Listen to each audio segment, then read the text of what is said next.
Greetings and salutations. I am Bajongles, and if you enjoy my content, consider following me over on Twitch at twitch.tv/Bajongles1, where I stream every Tuesday, Thursday, and Sunday at noon Pacific Standard Time.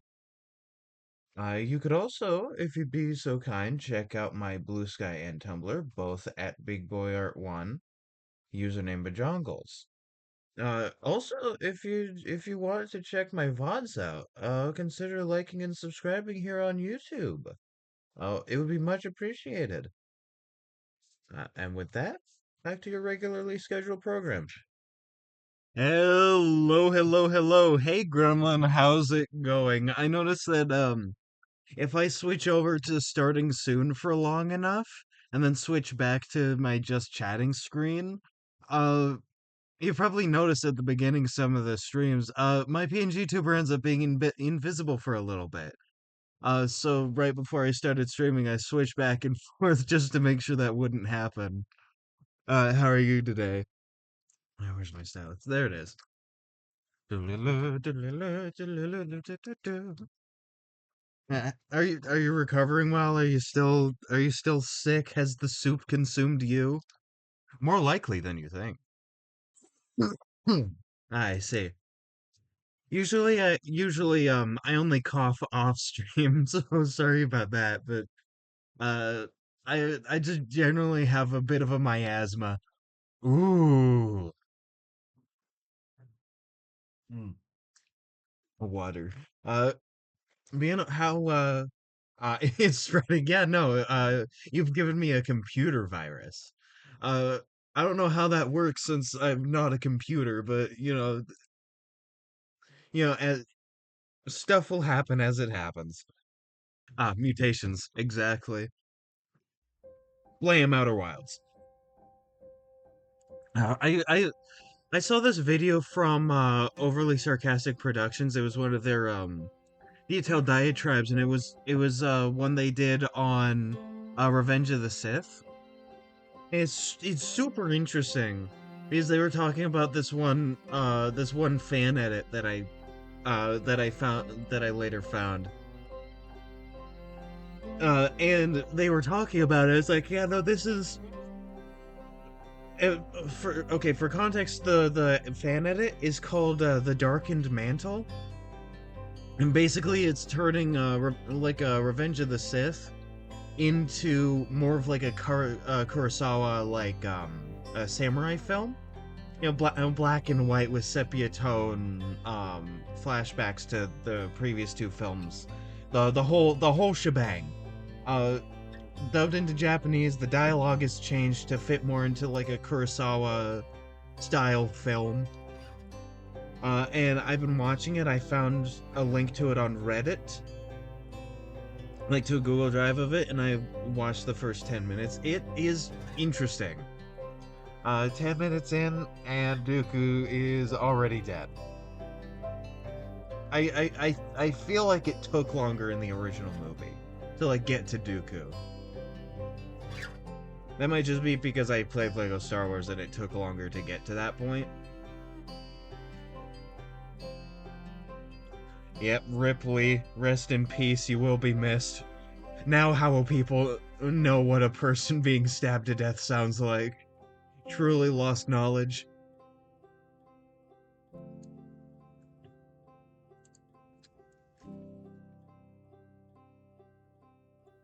Oh, ow! I hit my hand because I raised when I clap to remember something because of how everything is set up. I sort of like clap over my head like, oh, I remember. Uh, I just got the news. Apparently a new pope has been chosen. Where is my stylus? I keep losing this thing. That's a regular pen that draws on regular paper. The usual spots. It is not there. I, yeah, it was really fast. Okay, that makes sense. Where the hell was my stylus?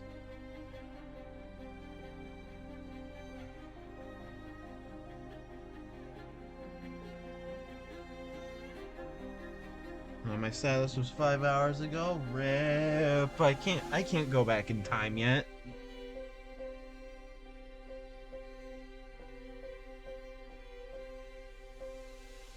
Still don't know who it is yet. It's the American Cardinal candidate. Yeah, skill issue. I was hoping for pizza bala or a tagle personally, but like, hmm. Um, I don't know. I forget his name, but the American guy was not the worst pick. There were certainly worse picks to have. Because I'm not super happy that it's him, particularly. Where the hell is my drawing stylus? How am I supposed to write in cuneiform now?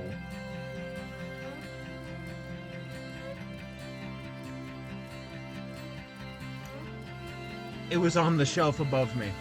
It was just out of view because of how I sit. That's very funny. As soon as I got up, I saw it. I understood. From the moment I understood uh the weakness of my flesh, it sickened me.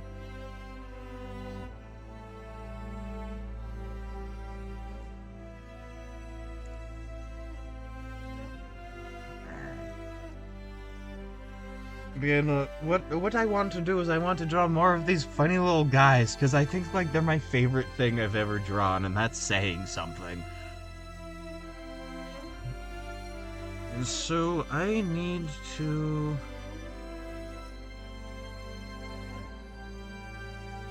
There we go. Okay.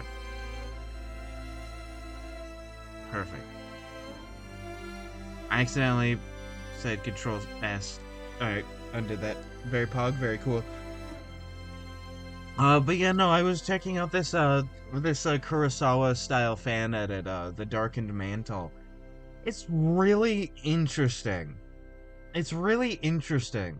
Because it's not setting out to fix, Revenge of the Sith. Right, like that's not its goal. And I honestly think it's better for it.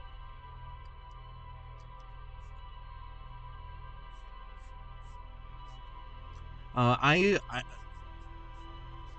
honestly, that reminds me, another thing that they talked about in an overly sarcastic productions video about it is apparently the novelization is like absolute peak. Like it is peak science fantasy. It is peak fiction, which is super interesting to me. And I need to find a copy and I need to read it. Because like they add in a lot of like inner monologues. They add some dialogue. They add some missing scenes because they were going off of the original screenplay when writing the book, and so there's some stuff that they would later cut from the movie that like is kind of interesting. That seems to be a trend on stuff I like, is that they end up cutting stuff that I didn't realize was there until later on. And then I get kind of upset that it got cut, but ultimately it was probably cut more for time than for like anything else. Like for instance in The Hobbit there's a cut scene that was added back into the extended edition, which I don't have. I do not have the extended edition Hobbit films. But in the scene, they have Thrain. They show Thrain, like, Thorin, son of Thrain, son of Thor. Right? They show him, and it. People are like, "Oh, this doesn't add much to the story," but it does.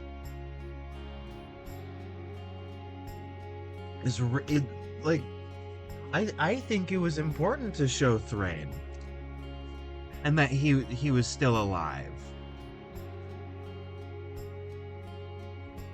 Right? Like, obviously Thrain gave Gandalf the key and the map to give to Thorin.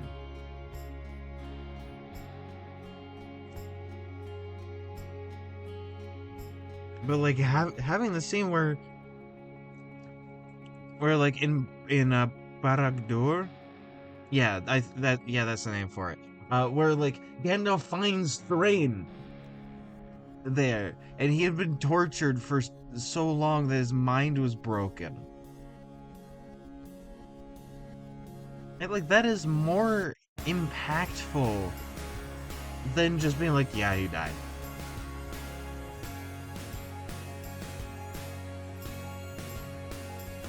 Or like, oh, he went missing. Oh.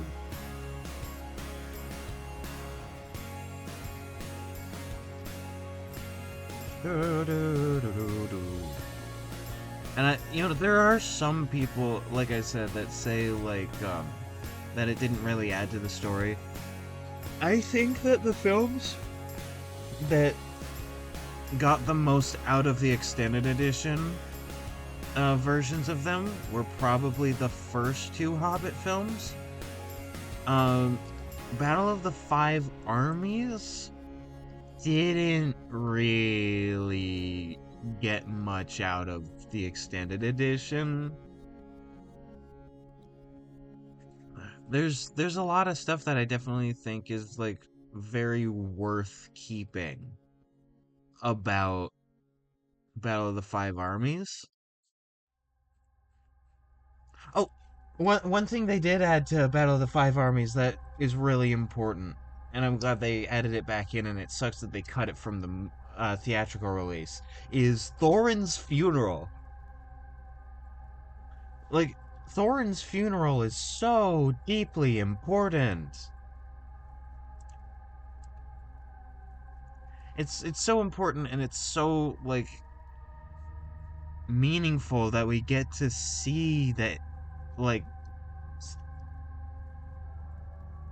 I caught up on the new Pope. Sick. I still don't really understand his deal. I just know I'm disappointed because he's not one of the cat named MF. This motherfucker's name is Lion. You're telling me that the papacy has 14 lions now? Rip, dude. We're cooked. Pretty soon they'll be at 1 billion and they'll be able to take out the sun. uh, oh, okay. I also heard that Tagle, the Filipino candidate, uh, like was also close to Francis, in terms of like, I guess still like interpersonally, but like career wise.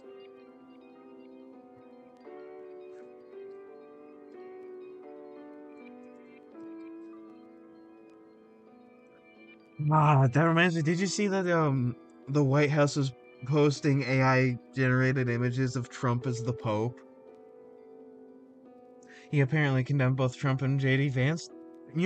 I would say based. However, that should be the common human decency uh like approach that Trump and JD Vance are the scum of the earth and should be regarded as such. AI still up, yeah. But yeah, like the at least the American branch of the papacy, like the American Catholic Church. I don't know about internationally, like in the actual Vatican, but like saw that and went, no, no, that is extremely disrespectful because it happened like right at Francis's death, or like not right at, but like soon after. Ah, incredibly based. I might have heard it, but I might have heard another thing he said about it. Because he talks about stuff multiple times because his chat is well, at least his YouTube chat is full of just I don't know how to describe it. I don't know. He gets in arguments with his chat a lot. Oh, here's what I was gonna say about that. His chat is often filled by very argumentative people, and that's not an issue, right? Like that's nowhere near an issue. It's just it does color the way he talks about issues because he does it all live. So sometimes he'll say the same thing multiple times or different things about the same topic just because people keep being like, hey, what are your opinions on this?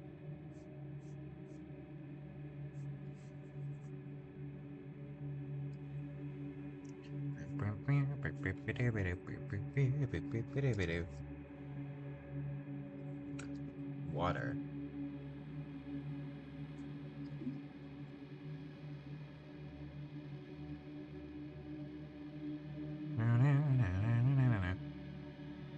Wait, has Vosh said something about the new pope? Hold on, Vosh.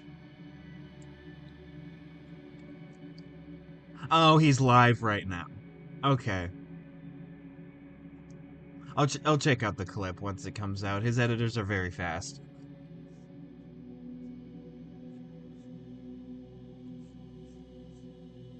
You see, Vosh's editors and a lot of people's editors are actually really smart and in a very certain or a very specific way that I kind of want to copy with my editing.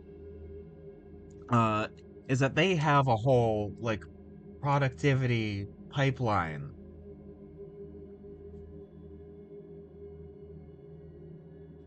They have specific templates and stuff. They have they have the same opener. If the opener changes, they get with the program.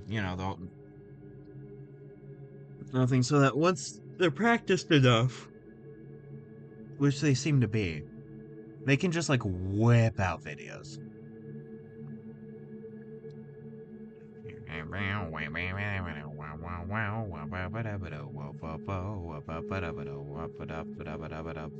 Every day comes out another.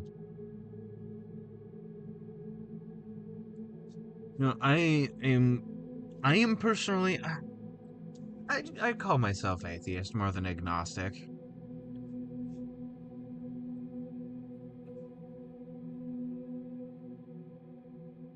Like I don't believe that there is any one or a set of overarching deities in reality. However, if I did discover that there was one or a group of or a plethora of deities, I don't think I would care. I don't think that would really change anything for me.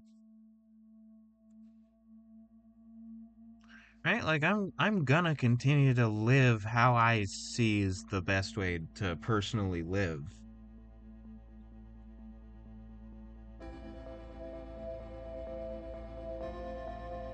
Right? Like regardless, I'm gonna continue to try and help people in the way that I am. And I'm gonna try and be good to others regardless, right? Like it doesn't for me, it doesn't really matter if there's like any sort of actual cosmology in that sense. And I think that that's the best. That's a good way to live.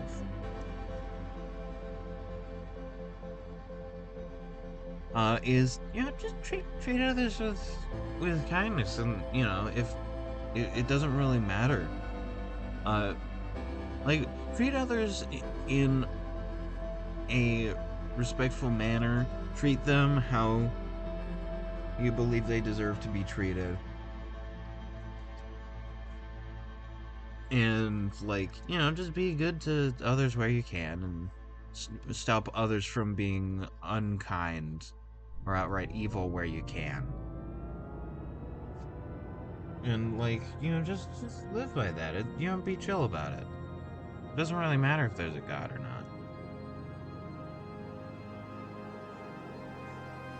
not. That being said, the Pope, regardless of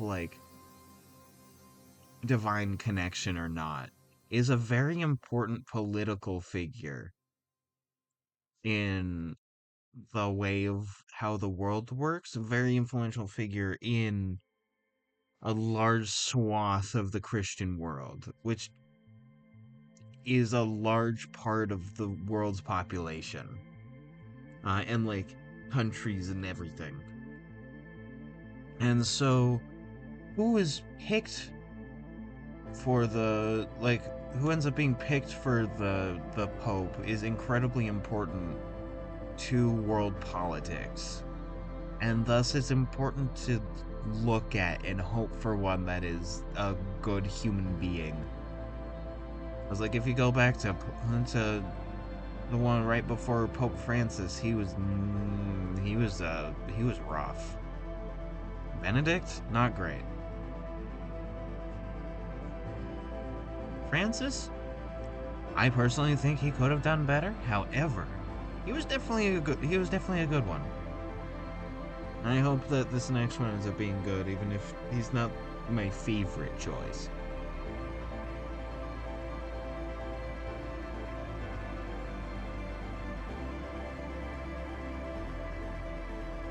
Like from what it sounds like, I hope he's decent. You know, he doesn't strike me as like a not great person like Benedict.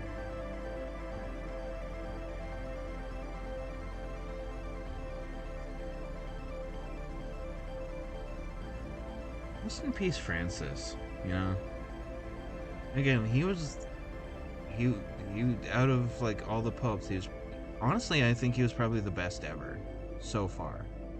I hope that there's better in the future. But that's just sort of just the general human desire for things to keep getting better. Right? Like he was a good one.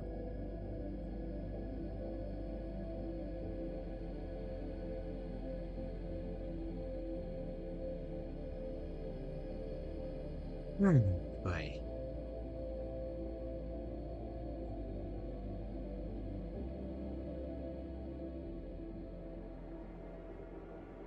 Getting the fur down is very good and cool.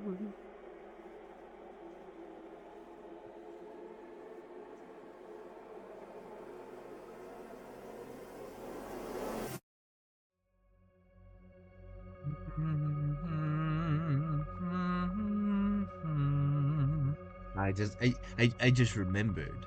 Sort of going back to the topic of Star Wars a little bit. Cause it's on my mind. Thank you, Lego Star Wars: The Skywalker Saga, for reopening my eyes to why I love Star Wars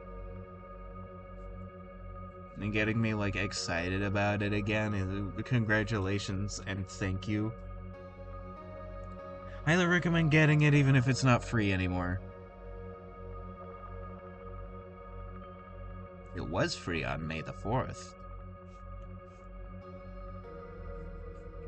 You know, like, and that tied with a couple of videos I saw, like a rewrite for the sequel trilogy that is actually decent and not one of those anti-SJW, like anti-woke chuds, but like an actual person being like, I liked Force Awakens, and then they kept going. Is sort of the phrase I heard from it, and I kind of agree with that. Right, I like Force Awakens. It really fits like what Star Wars is and can be. And then the sequel trilogy kept going. And I thought, you know what? You know what? I want to like do a big massive analysis of all of Star Wars. Like the movies and TV shows. I'm staying away from the games, even the games that are canon.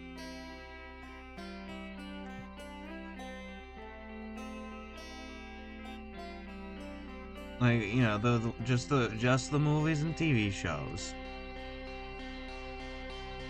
And going through them and analyzing and maybe even doing a series on this. I want to do a series on this because it's cool. You know, a whole thing where sorry, my brain is farting. I'm trying to think. Uh, but yeah, no. And like do all that, go through all the things, see what's good about them, see what may not be great. Do like a whole series on that, and then take all the research from that, put it into another series of rewrites for stuff. Being like, this is how I would change it, knowing what I like and what I don't, and what I think works and what I think doesn't work from all the things of Star Wars. Is I think that there's something worthwhile about everything. Like every piece of media.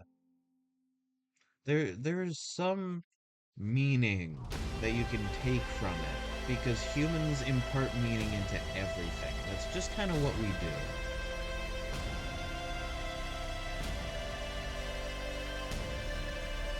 And I thought it'd be interesting to start with the prequel trilogy from that and like go with what's forward in time from there.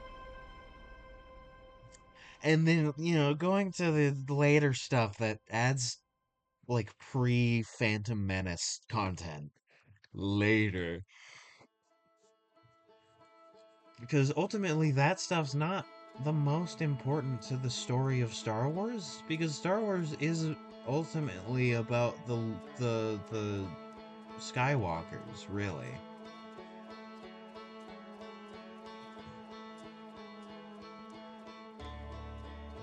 Right? Like there's Anakin and there's Luke and then like Kylo Ren, Ben Solo, who is a Solo, right? But like, his grandfather is Vader, right? His mother is Leia.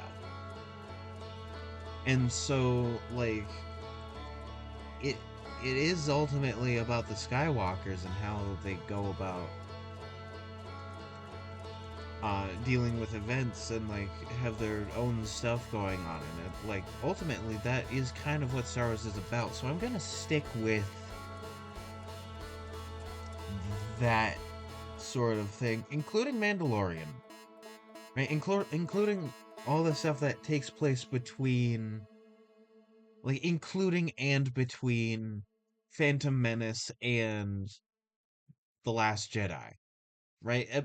Like, including and between episode 1 to 9, in terms of, like, movies and TV shows. Be like, this is how you make this work, because there's some stuff that doesn't really fit. But there's also some stuff that is, like, absolute peak fiction. And, like, this is why people love this. Right? And that is a valuable conversation I want to have. And I also want to do that with a bunch of other stuff. Like again, The Hobbit is a big one. And like after that, I could take suggestions from people on like stuff that they like that maybe is flawed, or stuff they don't like that they want to see stuff on. And like there's some stuff that I'll refuse to do because I just kind of don't care for it. Like particularly when it comes to extremely corporate media, like the Emoji Movie.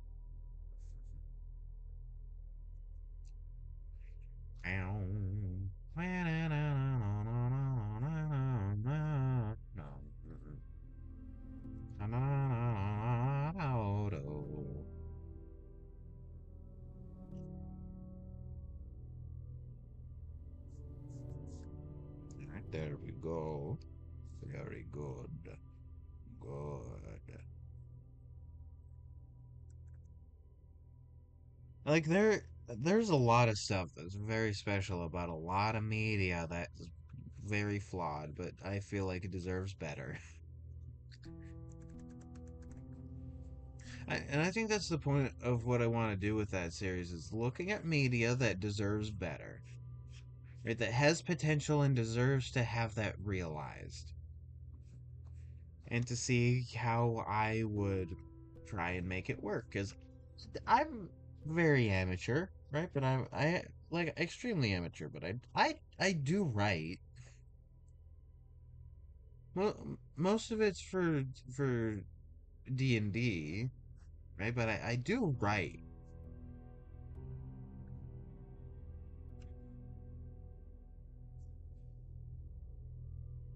I love stories. I love telling stories. I love hearing stories. I love looking at how stories influence human culture and beliefs and opinions on things, and how we can see like the preconceived notions of a society through their stories.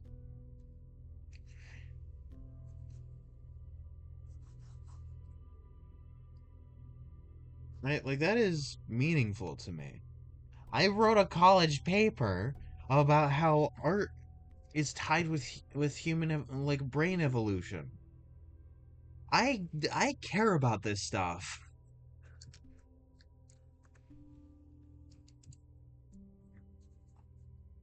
And I'd like to learn as much as I can. And I'd love to analyze the stories that we hear and like we grew up with, and looking at those and looking at like how did those influence us, and what was the stuff that influenced those stories, and the creator's original intent of the story and their original vision, and how their original vision compares to the final product, and how the final product compares to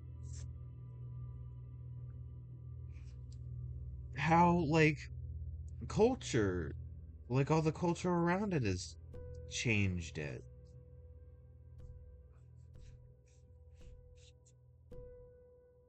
I think that that is a very worthwhile discussion.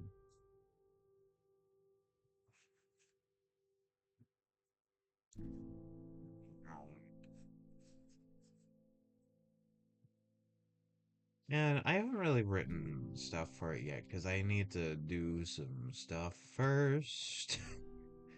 I want to make progress on it, but I keep going like, I'll make progress, and then I don't. So I really want to. Speaking of progress on stuff that I did do, though, today's VOD release is out. And it was definitely a fun stream. I enjoyed the stream, it was good.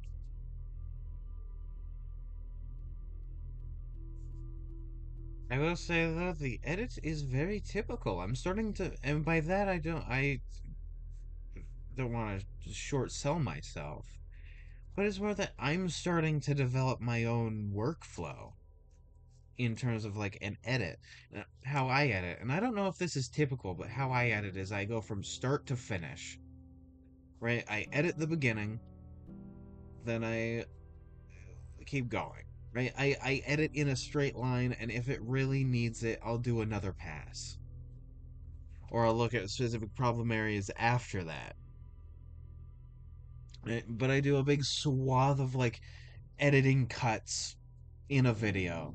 Not a swath, but like I do a sequence of editing cuts from start to end. That is how I do things.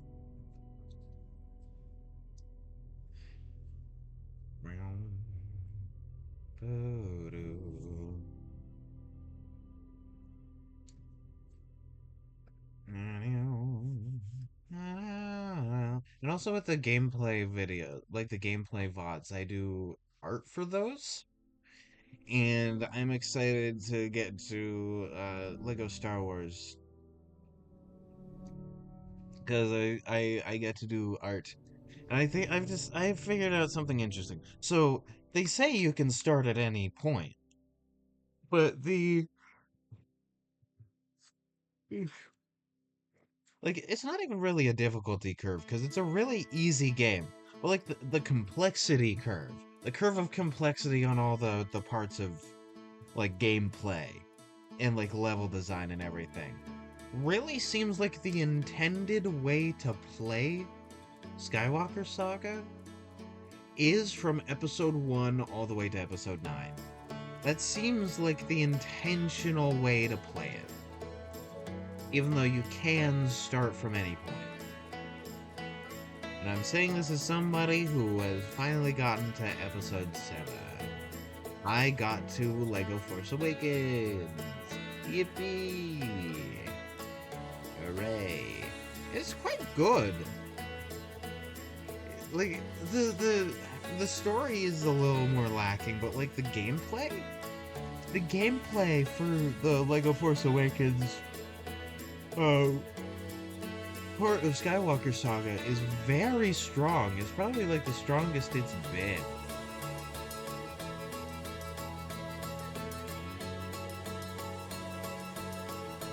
Like in any other game, and that's saying something because Empire Strikes Back,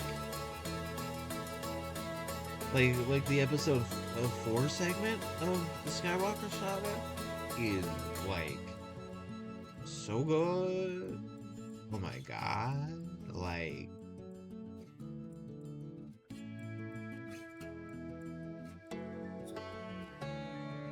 there's a specific level, uh, like at the like the level at the very beginning of Empire Strikes Back is phenomenal. Is phenomenal. So good.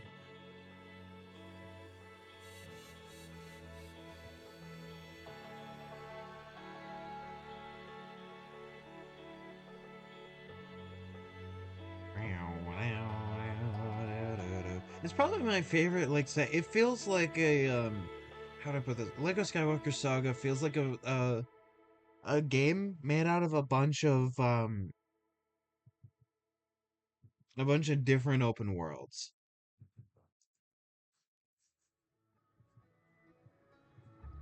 22, I think, is the number. Plus one that's not really an open world, it's just kind of a place to put a level. I don't blame them. And some are more open and bigger than others, which makes sense and is fine and cool. I actually think this part would work a bit better if I did it more like that. Yeah! Yeah, that's good. Good. Give in. Good. Give in to your anger. Give in to the dark side of the Force. Dark side. That's what okay, that reminds me, something I love about episode 6 of Star Wars. Is like the fact that Luke's like Luke is a strong Jedi, right? But that's not what wins. Strength is not what wins Star Wars, right? Like it's always been love and compassion that is shown as like what Star Wars is really all about. Right? The Duel of the Fates was ultimately over the fate of Anakin. And with Qui-Gon dying, he lost some of, like, Anakin lost some of that love and compassion, like, influence in his life, and instead was groomed by Palpatine from a young age.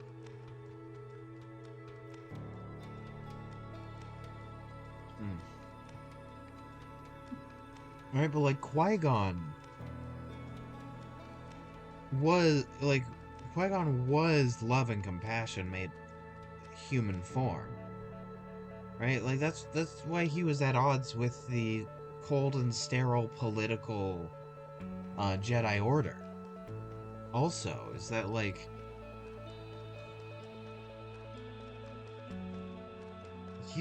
because Qui-Gon was loving and compassionate as a character. And I think that that is a valuable lesson to teach people. Especially the target audience of the Star Wars movies hasn't really been kids necessarily, but like it's obvious that it draws kids in, right? Like Star Wars drawing kids in is like saying water's wet.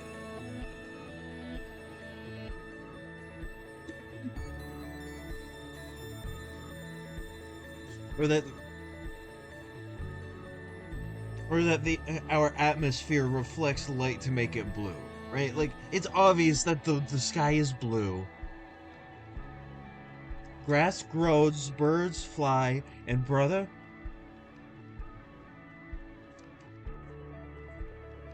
Star Wars brings in children as a large demographic of fans.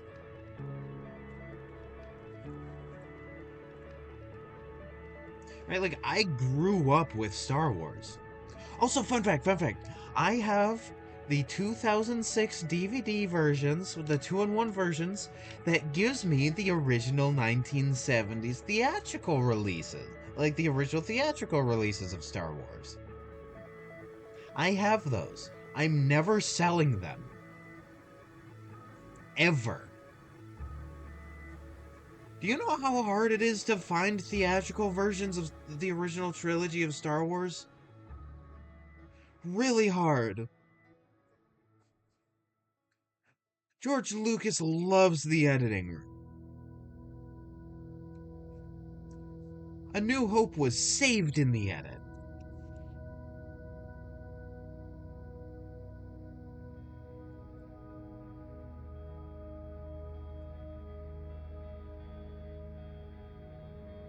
I also kind of think that that might be what, like, kind of just what the prequel trilogy needed was like more time and like editing,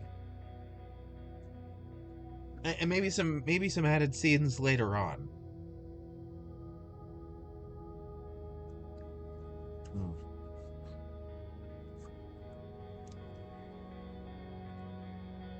Right, like that's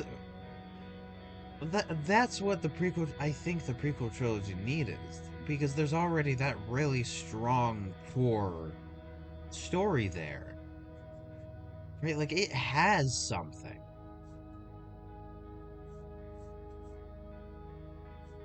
I need to analyze the sequel trilogy to see if it has that too, because I know Force Awakens as a movie has that, but I don't know if the prequel trilogy has that like core. And I think that's why people like the prequels now, like looking at the sequel trilogy, because it's like they realize, oh wait, no, the prequels have a really strong core story. It's just the execution was a little bit hit or miss. Right? The prequel trilogy deserves better. I also think the sequels deserve better. But a better than a different outcome that happened. Because I think that the executives should have not been meddling so much in Star Wars. I think that they should have let the creatives like make, because I saw the art book. I saw the art book for Force Awakens. They put so much love and attention into Force Awakens.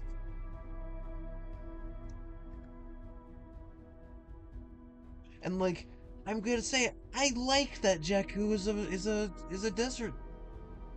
Right? I love that Jakku is a desert planet. Because it's a different desert from Tatooine. With a different culture and society. Right? With a completely different vibe.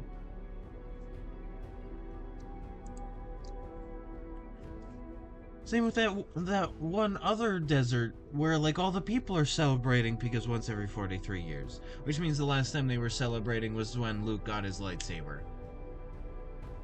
Like got Anakin's lightsaber.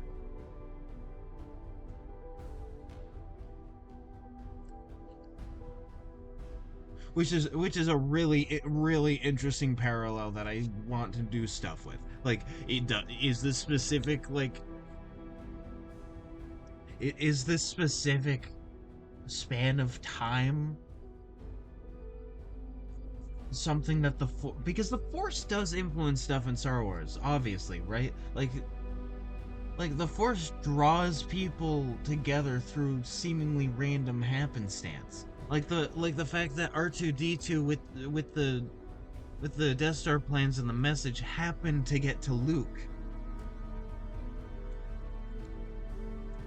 Right? And led Luke on his journey.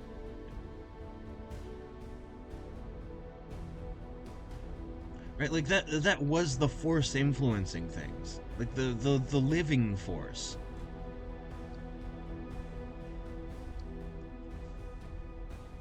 Right? So like it makes sense in universe to have stuff like that happen. Right? I forgot where I was going with that, but now I have a new point. I think emphasizing the living Force and like different characters' relationships to the Force is important for the sequel trilogy. I think it's important to have that happen. I have potential spam. I'm just gonna let that ring out.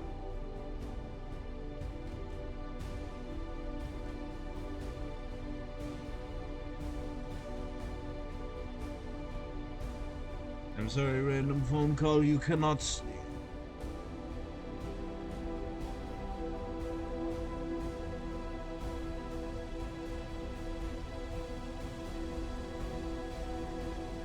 There we go. All right. Happy with you. Ooh, ooh, ooh. Oh, this game, bird versus camel, and no one would have argued with you. Ooh, ooh, ooh. Yeah.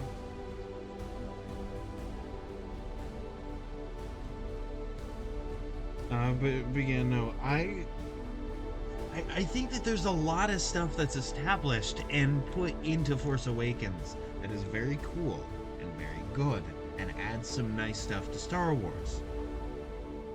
Force Awakens is not the part of the prequel trilogy that I think really needs fixing. Right? Like I might want to change Rey a little bit, but mostly I actually like her. Right? Like for the most part, I like Force Awakens Rey. The Pope's from Chicago. Okay.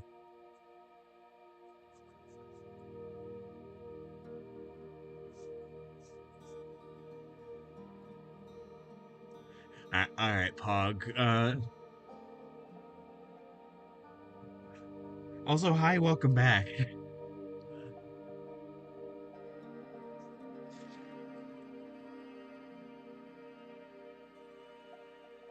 Uh, man, what worried me, like at first, like the very instant, and then my fears calmed down and even kind of went away. Right, but this is the fear I had, like right when I saw the headline, like headlines about the Pope. Was like, oh no, are they gonna use this Pope to like influence? Like, is America gonna use this Pope to influence, like, influence everything? But it seems like not. It seems like that's not what's happening. I hope that's never what happens.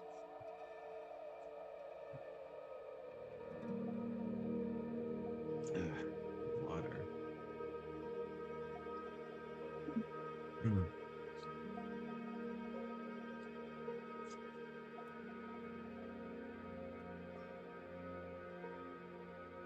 I was just talking. Well, before you got back, I was just talking about like the sequel trilogy.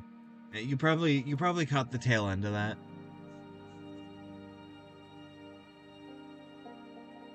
Let me see. Okay, I just got the noise. Cardinal George of Chicago of happy memory was one of my great mentors, and he said, "Look, until America goes into political decline, there won't be an American Pope." Oh my God! Holy shit!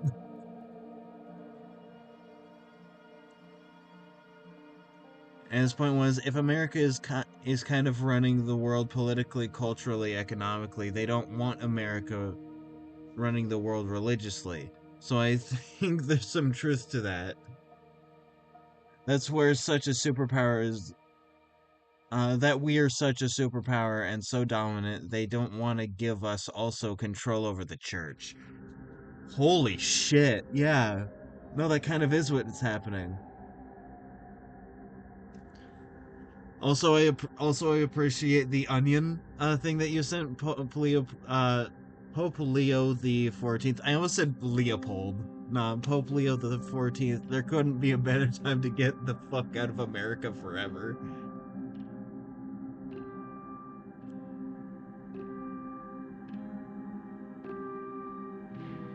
The quote is from 2 days ago by a cardinal appointed to a committee by Trump. Holy shit!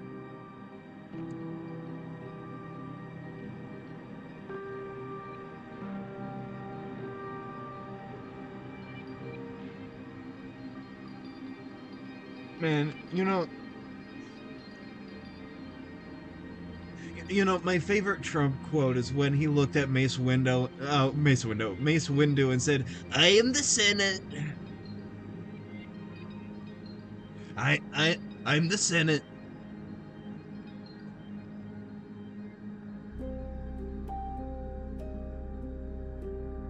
Truly, truly a wonderful moment. Do, do, do.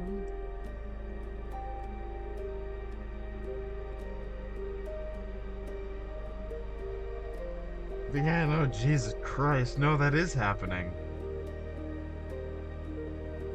And I don't think it's a bad thing for the world that the United States is waning in influence. I think that's just naturally what happens when an empire overstretches itself. However, I do think that the way it's going out is much worse than how I wanted it to happen. Like, inconceivably worse.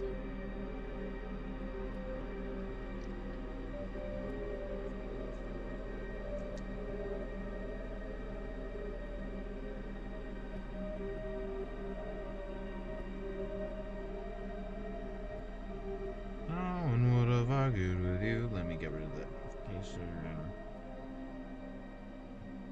There we go. Alright. Man, like, this is not how I wanted the American Empire to go out. I wanted it to die like oh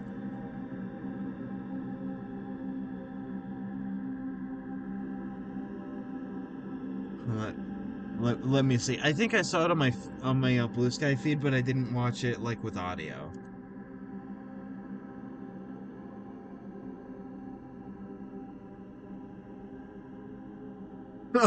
Oh yeah, fuck it. Slosh this dead raccoon from the Sistine Chapel chimney.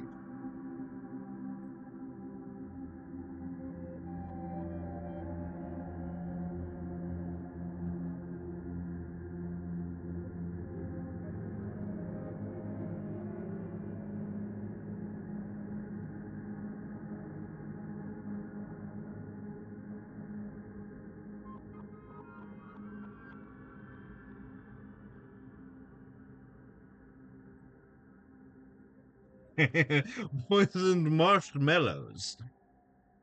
Oh, that's very good. Oh, that is very good. I love the onion. Now, my only issue with the onion is that please stop being like 10 to 15 years ahead of like ahead of the times on your headlines, dude. Like, democracy does not, but with thunderous applause.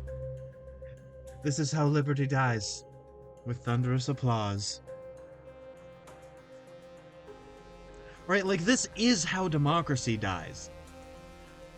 I didn't think democracy would die like this. I thought the I thought the American Empire would fall.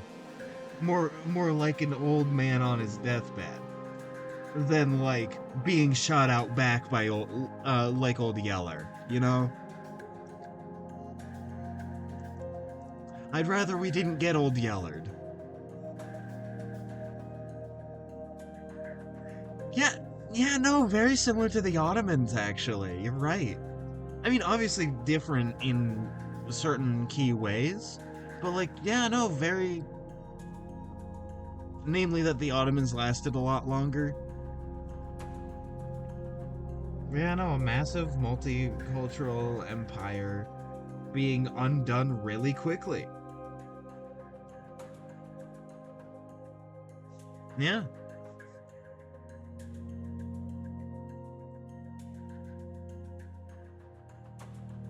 And people are comparing the US to Rome, but like Rome had a really, really gradual decline.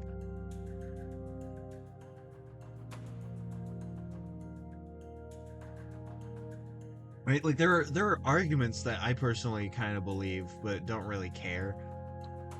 Honestly, that the Roman Empire didn't really fall until the Ottomans conquered the like Constantinople, right? Like that's when the Roman Empire really fell, right? Like it their decline lasted a long time. That's kind of what I was hoping for, was at least 100 more years of like slow decline before stuff started really falling apart.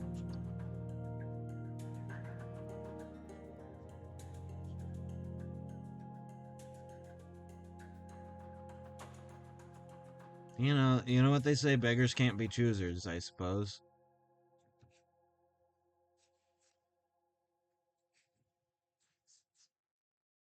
At least with this, we might end up balkanizing. I find that to be a genuine plus. No, stylist, don't roll off the desk just because I dropped you.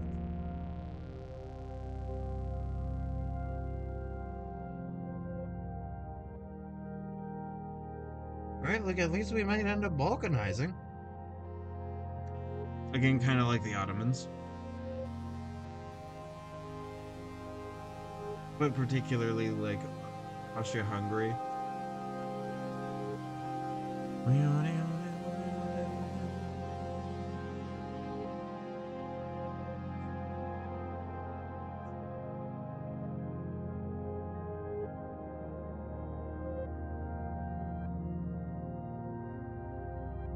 There we go. Be gone, missed alarm notification. I was watching a Force Awakens rewrite that's actually good. I disagree with a lot of it, like narratively speaking. We'll never do. Down to the tyrant. True. Honestly, like I don't know about the rest of the nation. I'm just familiar with the West Coast, right? Or not even just the West Coast, but like the western states, like Washington, Oregon, Idaho, California, Nevada, Arizona, right? Like those are the states I'm familiar with, and I can say with some relative certainty how it would split. Right? There'd be the Pacific Northwest, who might drag in Idaho or might not. Doesn't really matter there, but it would be Washington and Oregon together, definitely. And then California and Nevada would probably be together. And I don't know about Arizona, honestly. I think Arizona might, it's sort of a 50-50 on how convincing it is that Arizona would join California or stay with, like, its other neighbors, like New Mexico.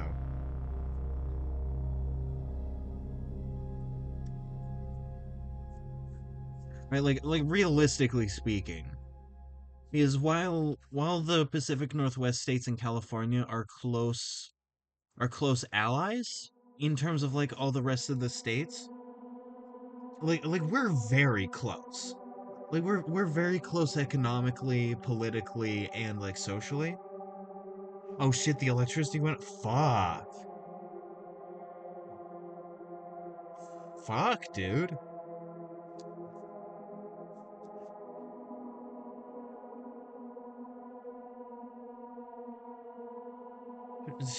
Shit, go take care of yourself, man. Man, that fucking sucks. One time it like because American infrastructure is kind of shitty. More than kinda. We were without power for a week back in like last February.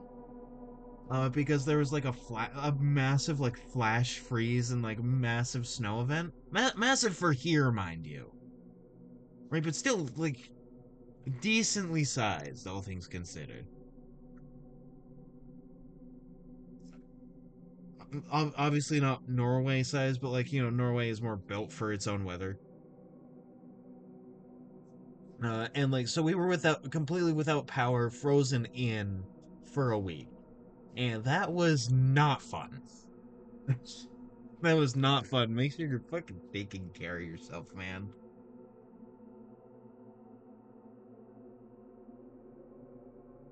It's probably like not snowy there right now,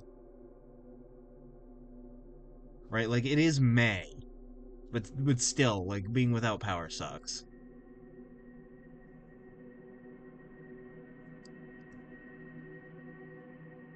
I can't imagine what it's like to be without power in Texas, because Texas really, really wanted. Oh shit! It's 10 degrees.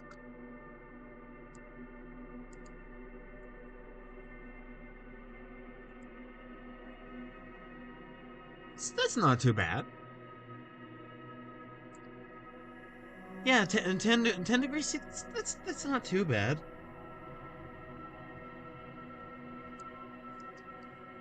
I find like that's 50 degrees Fahrenheit, by the way. I find 10 degrees Celsius to be pretty comfortable. Like anywhere from like 50 Fahrenheit to like 85, which would be 10 degrees to like what's 85? Hold on.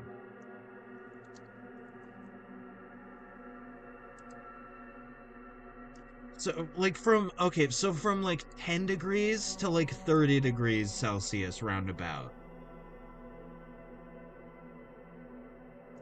Oh, nice. But yeah, no. Like like from 10 degrees to like 30 degrees Celsius is very very comfortable for me.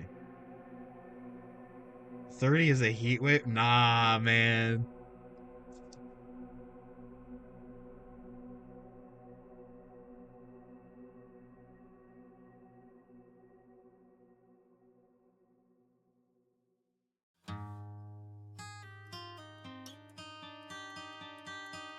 Nah, man. Nah, man. It gets hot here. It gets hot. Like it like Oregon has equivalent summer temperatures to Arizona. Right? It's just that we don't keep that as consistently.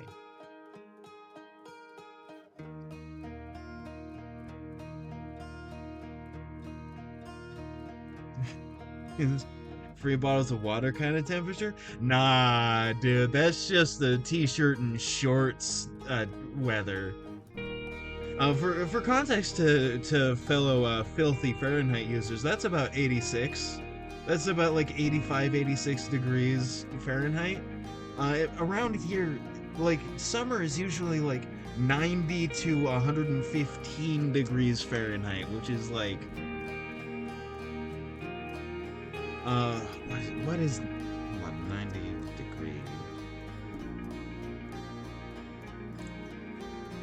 Yeah, it like from like 32 to like 40 some like above 40 is like summer here. Right? So like 30 is the maximum level of like that's pretty nice temperature. That's very comfortable. For me at least.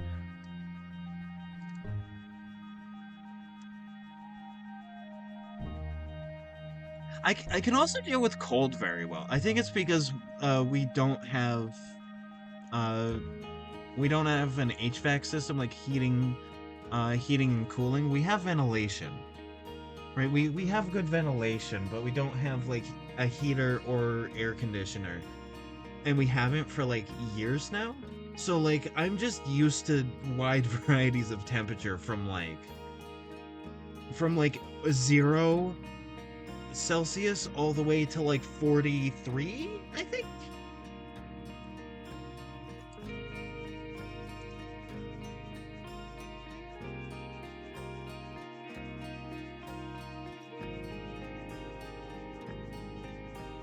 46. So like in any given year, it can go from like 0 to 46. From like the coldest to the hottest point. And so like I guess I'm just used to temperature fluctuations at this point. It's also cheaper not to have heating and cooling on. So like honestly it's more of a cost saving measure than anything. But also, like, humans didn't evolve with HVAC systems. It's just that they're a really, really useful tool that has allowed us to sort of like stay relatively comfortable in temperatures that we normally wouldn't.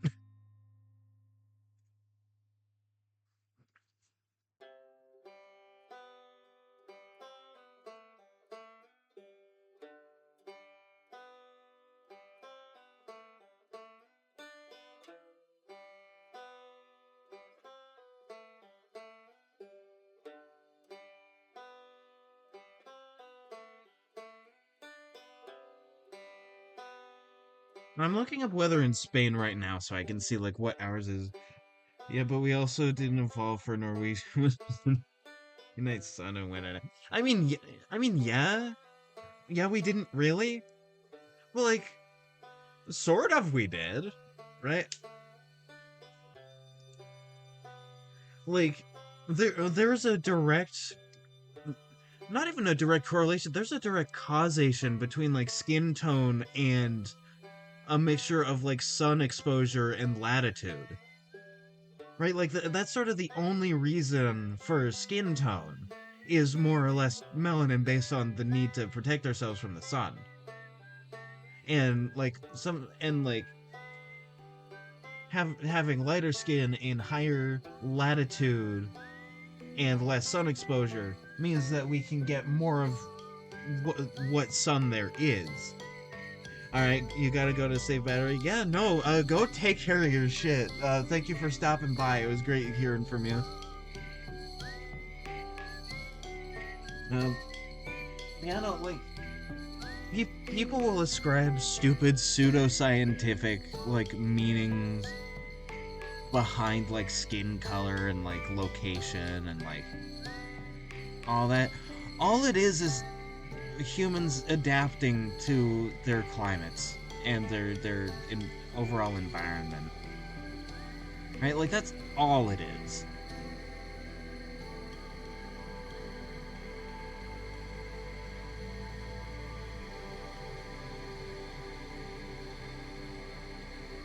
And that's also why I think it would be really interesting in sci-fi media where human beings have traveled across the stars and made colonies everywhere and like, had time to develop a lot more like that. To have a wider variety of human beings who who are starting to develop like evolutionarily to fit like the weird alien climates and like ecosystems and all that they're a part of now. Right? Like that's super interesting.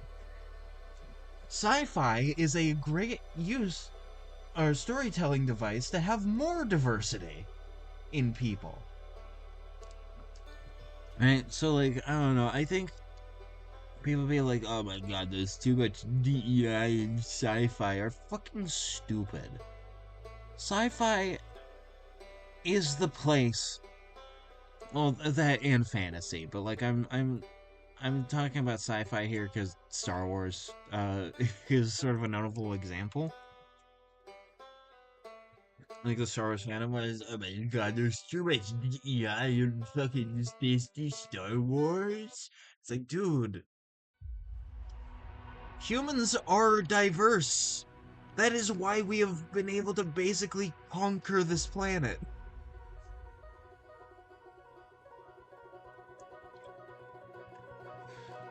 Like the best way to describe human evolution.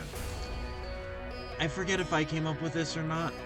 I don't think I did, but I may have. We are evolved to be generalists. We are specialized for like being generalists, which is a little bit different than a lot of creatures that are just like unspecialized generalists, right? Where they can do everything pretty decently, but like eventually they'll specialize into and like radiate into a bunch of different like interesting species or die out and be an integral part of our world history, right? Like that's how it goes. We are specialized to be generalists. our intelligence and our tool making abilities and our social communication and all that has led us to be able to change our environment to fit us rather as much as we change our environment.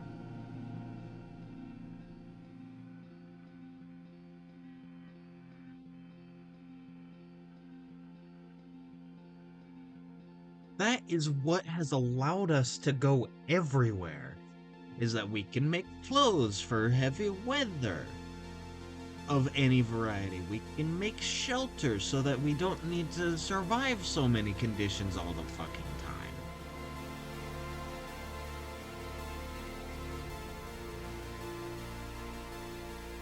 We can build tools. We cook our food. We and we also preserve stuff so that we can take it long distances. We communicate so we can work together. Right? We fit everywhere.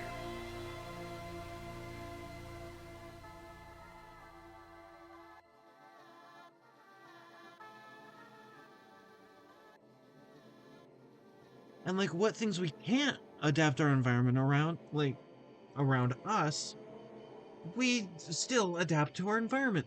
Again, skin tone directly correlating to latitude and sun exposure. Right? That, because we can't really build tools around the sun. Sometimes we need to protect ourselves against the sun because we do need sunlight. And the more we get, the more we need to protect ourselves from. The less we get, over time, the more we'll adapt to take in the sun.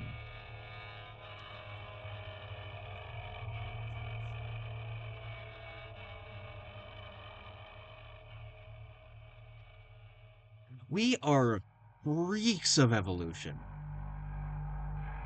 Right? And our being specialized for being generalists is not a unique thing to humans, mind you. But the way we've done it is so weird. It's so weird and so cool.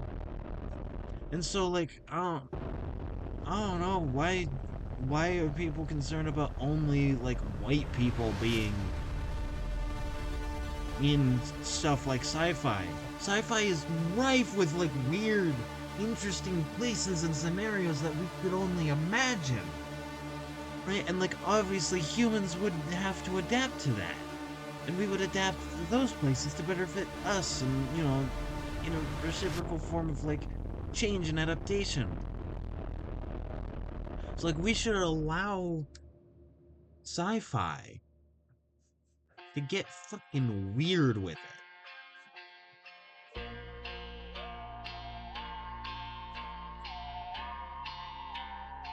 it. Same with people socially. We should sci-fi should be very inclusive, because what the fuck would it be then, right? A bunch of people not only on one planet but across a whole a whole solar system or even galaxy, or even beyond in some cases. People will form weird ass identities from that kind of shit.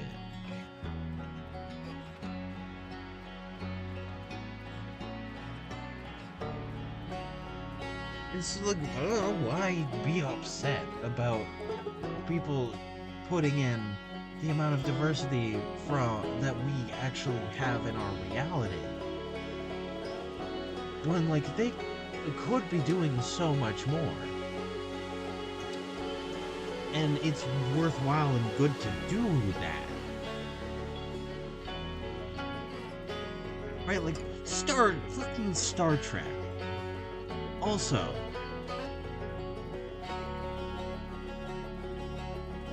key point of diversity, right? People are oh my god, it's woke. It's always been it's always been aware of the social situation that it finds itself in. Right? It's always been awake and aware of societal issues, and it's always talked about them. And always, right? Like that's Star Trek has always been that. Star Wars to a lesser extent, but I'd say it is too. No, actually, no, on the same level, just in a different way.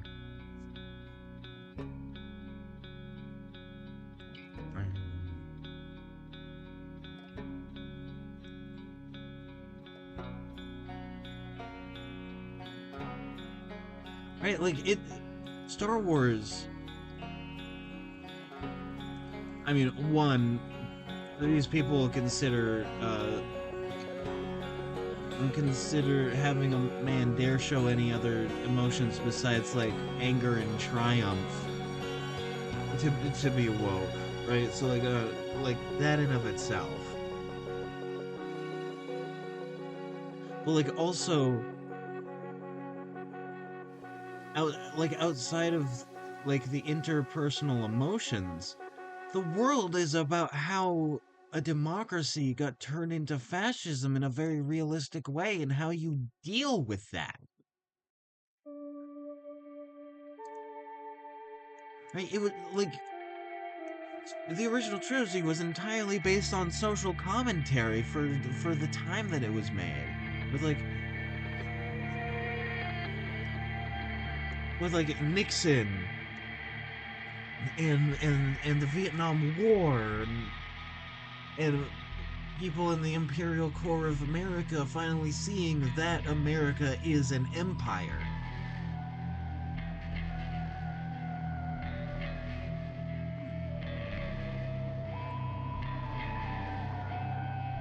Right? So like in the actual like real sense of what woke is,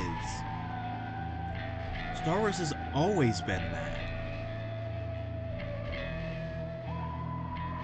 All good art is aware of the social problems and the societal situations that it finds itself in.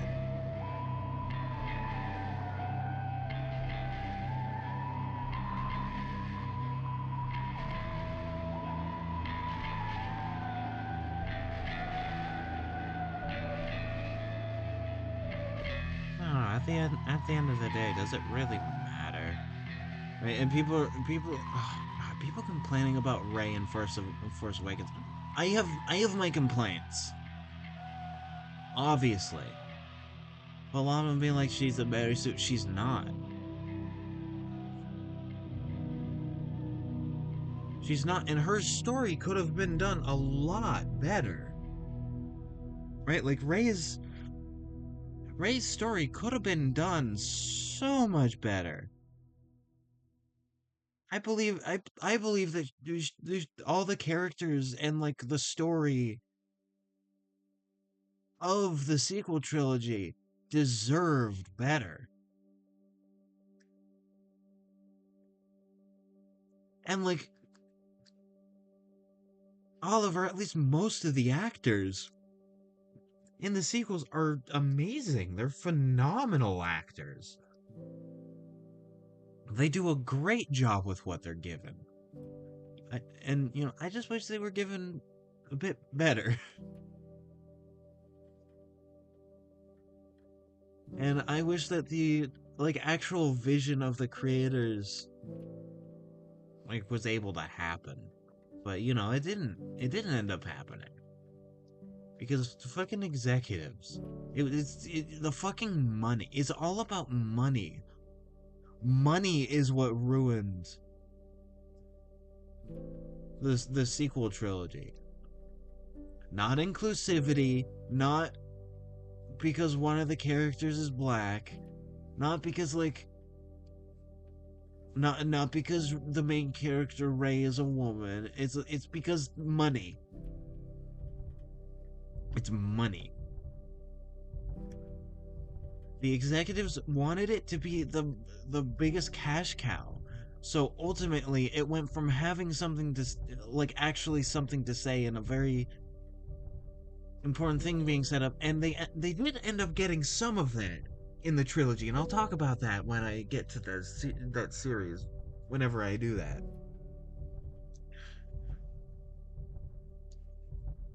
But like they wanted to turn it into a cash cow that like they wanted to milk that cash cow and have it not really actually say anything.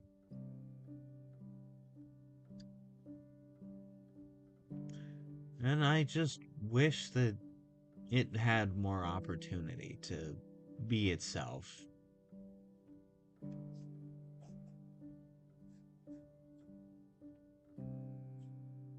There's some stuff that they were hinting at that I think if it was more planned ahead, because, they couldn't plan ahead with the fucking clusterfuck that was, like, switching directors and then I think switching back again? Having not one, but two separate directors having to, like, pick up the pieces of the previous one in that series because, like, the executives weren't happy or whatever. It deserves so much better, man.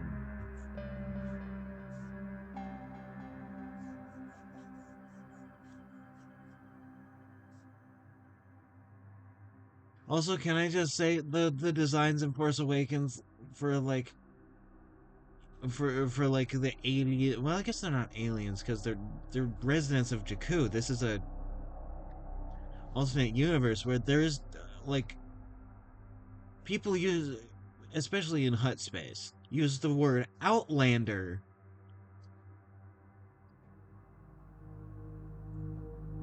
instead, like for somebody who's off world.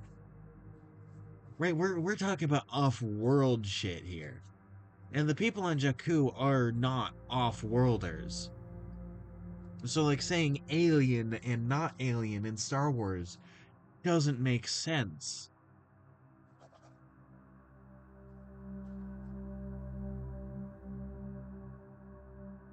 I hear it used as shorthand, and that's fine, right? It is fine. I just did want to say, like, it makes no sense to be like, the aliens in Star Wars. It's like everybody in Star Wars is an alien, including and especially the human beings. Do you know human lore in Star Wars? At least, like, the Legends material? It's weird. It's weird and cool.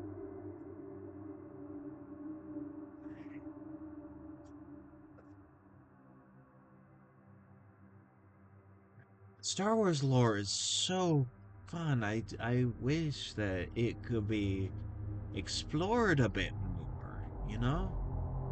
Oh god, that reminds me. The rewrite video that I'm well, not currently now, but currently today and not done with watching. Like changes the First Order from like just neo-Nazis to like the idea of like a crusader order, purging the heathens, like a religious order that came out of the pieces of the empire in the far in like the far rim.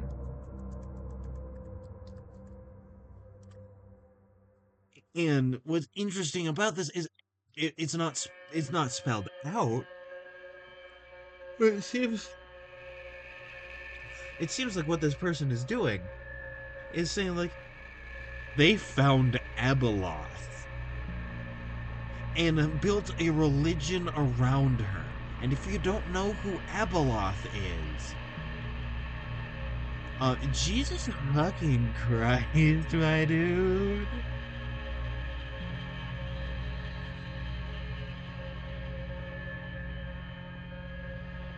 Basically, a human being tried to, like, drink from, like, the well of eternity, or whatever it's called. If you've seen Clone Wars, you're familiar with, like, the father, the daughter, and the son. Abeloth was a regular mortal, probably human woman, that tried to drink from that well and got absolutely corrupted into this weird, like, eldritch horror.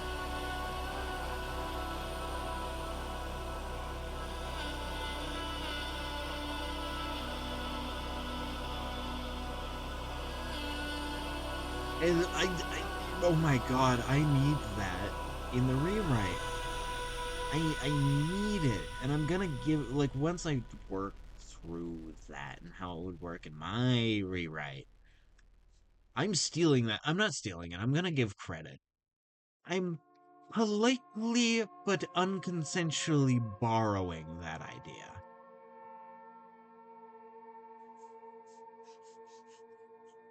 And then paying the person who I got the idea from with exposure.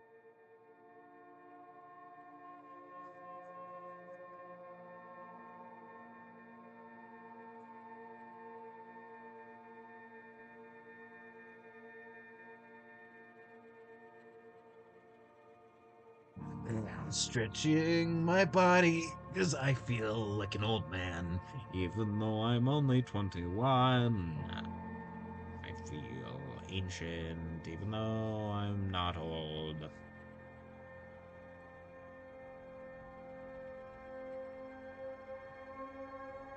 I should probably go take more walks. I am starting to take more walks.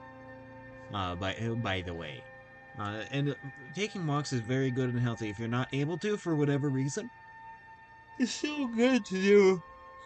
Um, it's still good to do like cardio-based exercises. Right, just like objectively speaking, that is good. It's good. It's Gucci. Peak even.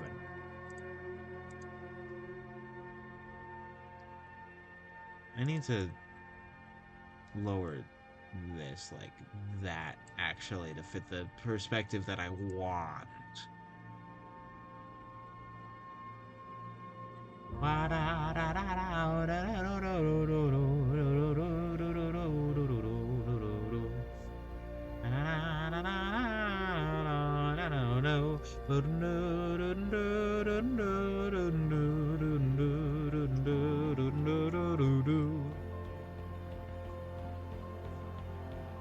Uh, you know the fact that she's probably adding Abeloth into those into potential Star Wars canon. Oh my god, yes!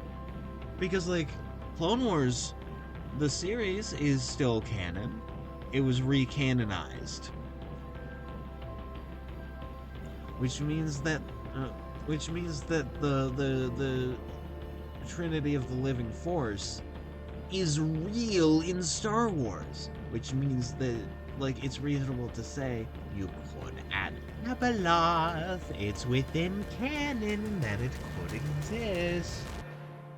And it's exactly where the First Order is right the fuck now. That's very interesting and very cool, and I like it. I I don't just like it, I love it. It's very good. Oh my god. Like I love whenever I think my favorite Star Wars is like Star Wars like extended universe like Legends content. It is super cool and interesting, and I appreciate that it exists every time it shows up.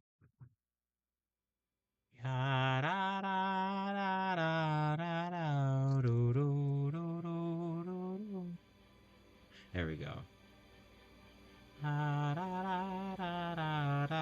I don't know why I decided on this like castle vibe for this turret, but like it seems like we're going for sort of a vague, like weird fantasy vibe. And I'm here for it. This is what my brain wants. This is what my brain's getting.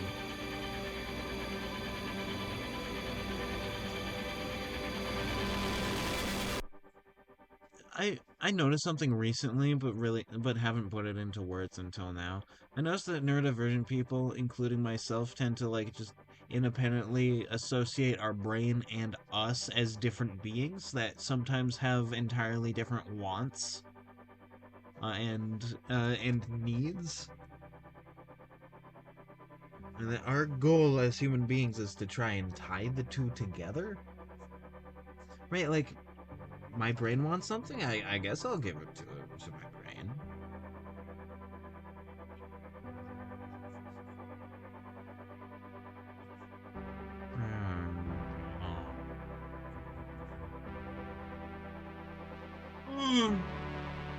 Yeah, boy.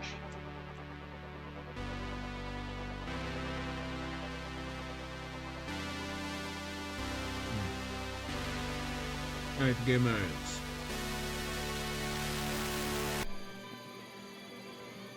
I'm trying to find an empty space. Okay. Let me get back to side 16. There we go.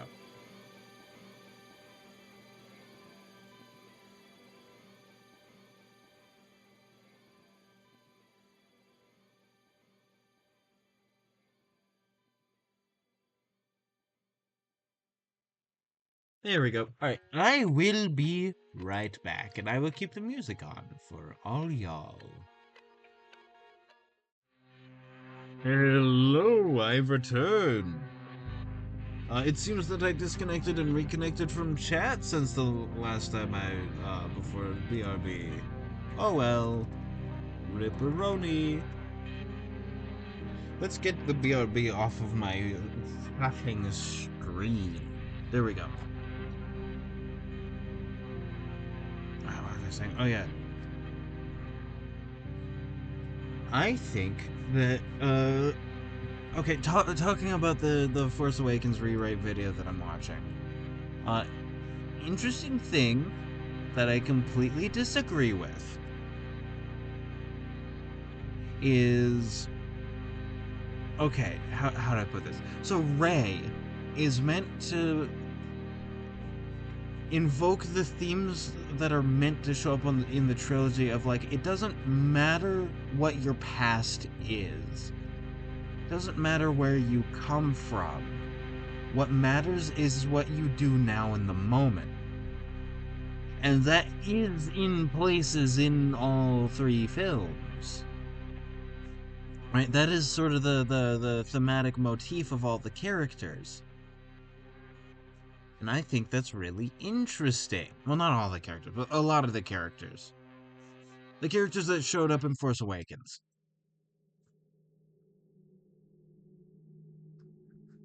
Like, even Luke, right? Like, even Luke Skywalker, he throws away Anakin's lightsaber for multiple reasons. But, like, one of them is to show, like, lineage doesn't matter, really, to these films, which is interesting because, like, the whole point of Star Wars was to explore the Skywalkers, which is a lineage, a really important one to Star Wars. And instead of, like, being upset about that, I actually think that's really interesting. That, like, you know, Kylo Ren has all the lineages, right? Like, he's a Skywalker, he's a Solo. Through Leia, like, he's an Organa. He's like, I know she's related to, I know, like, Vader's her birth father, but, like, she's an Organa. We respect adopted families in this house.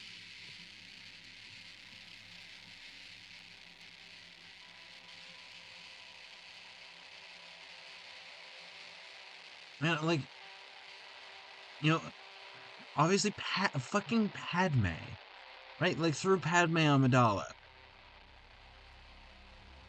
right? Like, he has all these connections to the past. And Rey is a nobody from nowhere, with no lineage to speak of, at least before The Last Jedi. I really don't like what that movie did, but, you know, nobody likes what that movie did. Right? And that's really interesting. And I think the idea of Kylo Ren, like, realizing that his lineage, it doesn't matter where he comes from, it matters what he does now. And realizing that his parents did love him, which is the case in the movies. It's just that it's muddied so much, right? There's something there. There's a valuable thematic through line to these movies. And instead of me like using that to defend the movies, that's making me more upset about how the movies turned out because there's something there. There's something really cool and like interesting to discuss character-wise in the movies.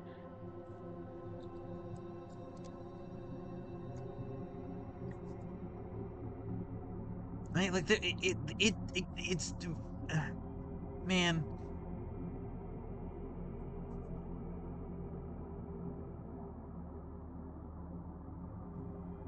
it had something. Right? Like those movies had something, and it's interesting that the first Disney Star Wars movie, if I remember right, yeah, I remember right, in Force Awakens, is how the past doesn't define who you are, because Star Wars swapped studios, right? It swapped between like I guess Lucasfilm is now owned by Disney, so it's more accurate to say like Lucasfilm still does the stuff, but it's Disney that owns it now instead of Lucasfilm.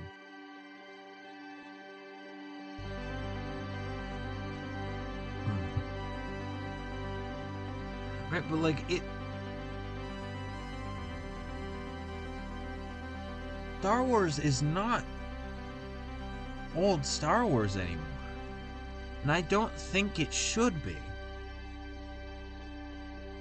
But I also think it needs to have its own unique, cool identity. And in some ways it's getting that, like with Andor. Right? Like with Rogue One and Andor and a little bit of the sequel trilogy, but not really. Right? Like it's Star Wars is telling interesting, unique stories that I don't think it could have before. Man, that's awesome.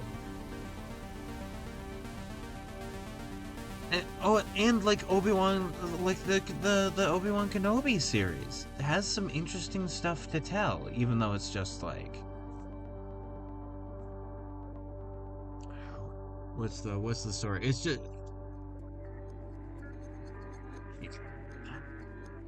Obi-Wan Kenobi series and Mandalorian both have that like lone person with with like not a mysterious, but like a sort of that lone wolf and cub sort of identity, right? Like it has that in both of those, which I think is kind of funny.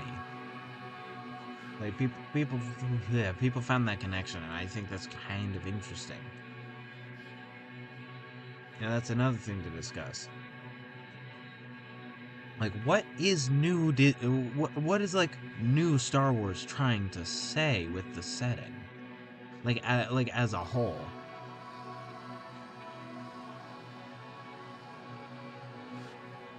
I hear a cat meow. What the hell's up? Hi. You want it in? Hello. Hi. It's so good to see you. What do you want up?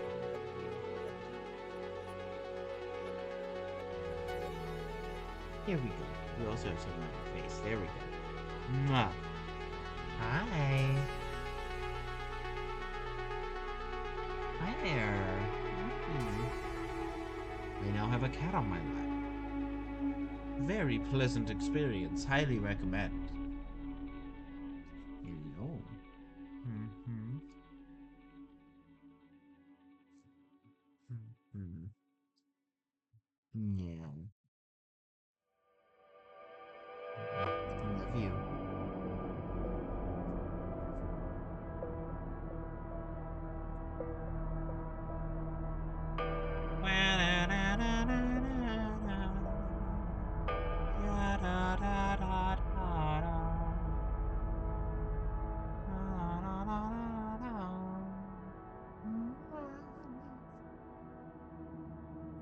God,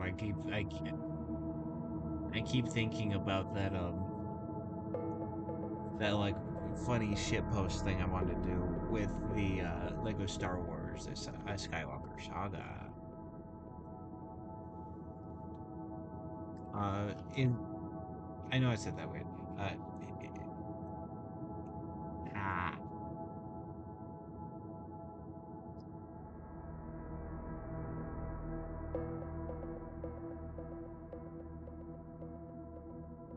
the cat Penelope here drools when she's really happy, and she's drooling right now as we speak. A lot. I know means that you're very happy, and I'm so glad for it. Can you not grab that? That's a library book. That's not my book. I do I unfortunately do not own a Wizard of Earthsea.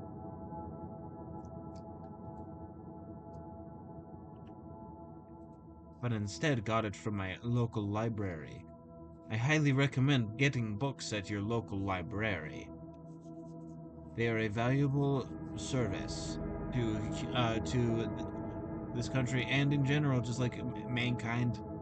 Libraries are literally the best thing that humans have probably done for ourselves.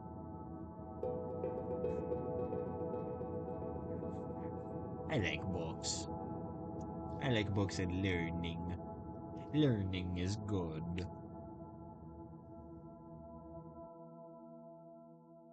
Right, how am I going to plant this castle? What if I what if I have it be a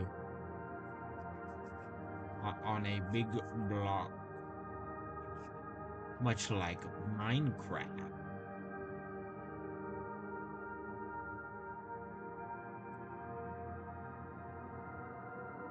I'm placing brown bricks in Minecraft.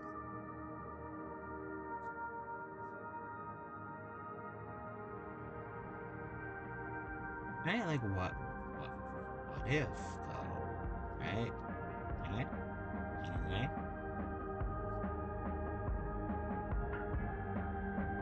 Thoughts? Feelings? Eh? Because I, for one, am kind of digging this. Right? Like with like the slightly flared out corners like that.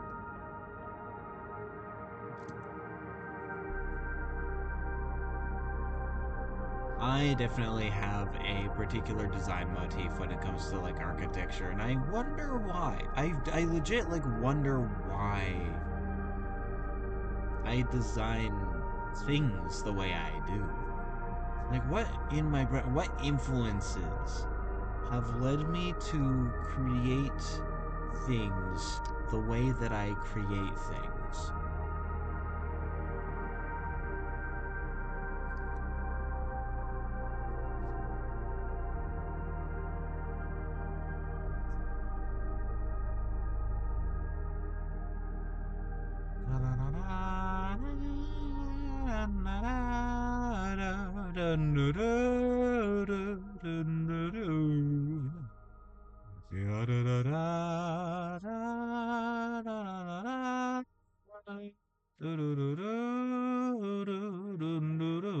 But you know, that funny idea I had for the fucking Skywalker saga is sort of dubbing over where all the music would go, and with my own like versions done in very shitty acapella style. You know, just like all the fucking instruments just going yeah da da da da da da da, or like with the dual the faces going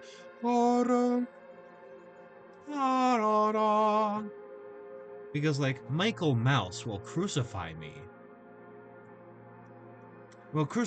on a big wooden copyright symbol if I use any John Williams music in anything, including if it's part of a fucking video game that I'm playing. You know, you know how it is.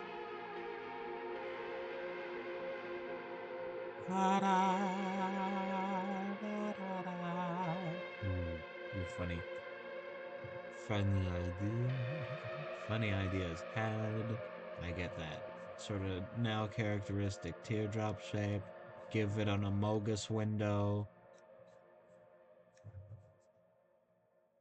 You've heard of a boob window. Now get ready for an amogus window.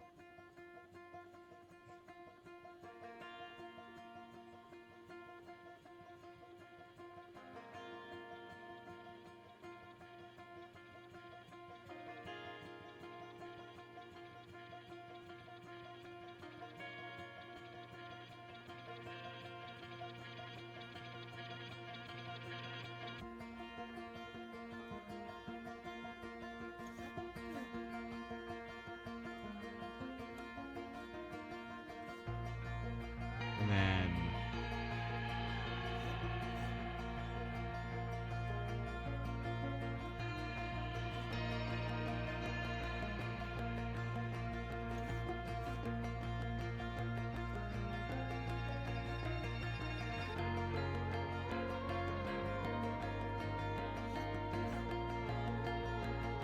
and including the big-eyed brow.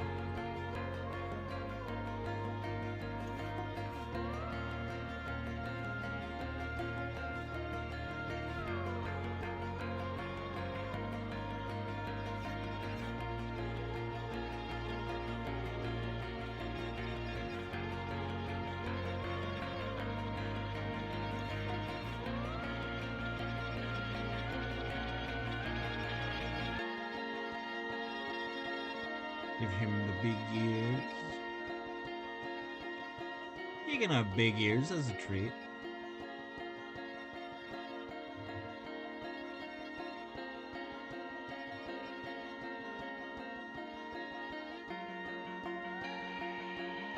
There we go.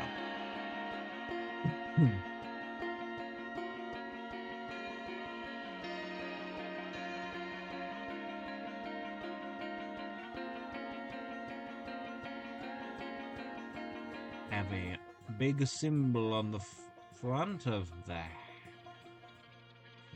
that has more angry eyebrows and a big nose.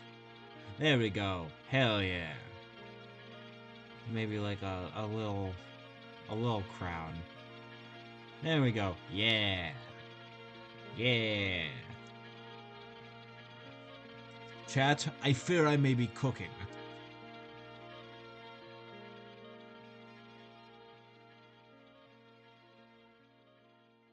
Chat, I fear I mayhaps be cooking, probably.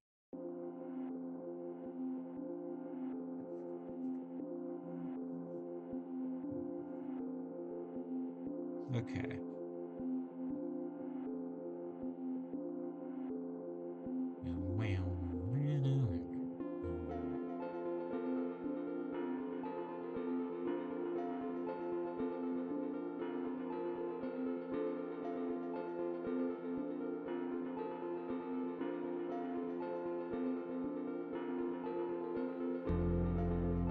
A little soldier boy in a fucking turret.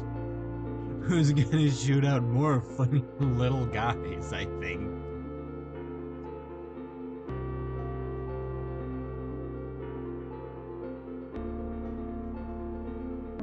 I think it would be very funny if it shot more funny little guys.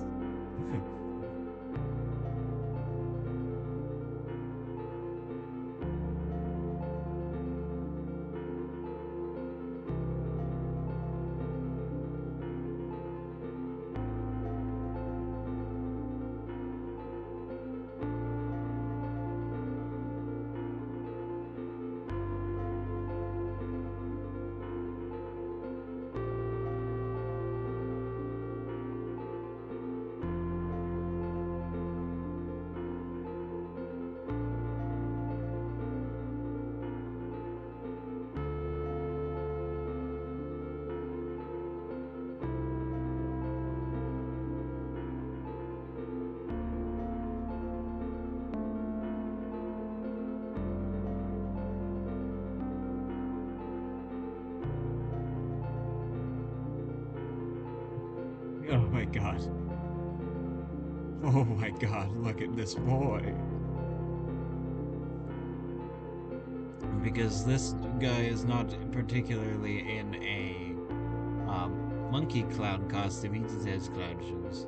He just has clown shoes. Look at this little guy. Look at this little bullet.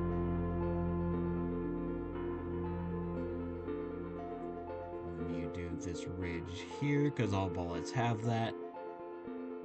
There we go.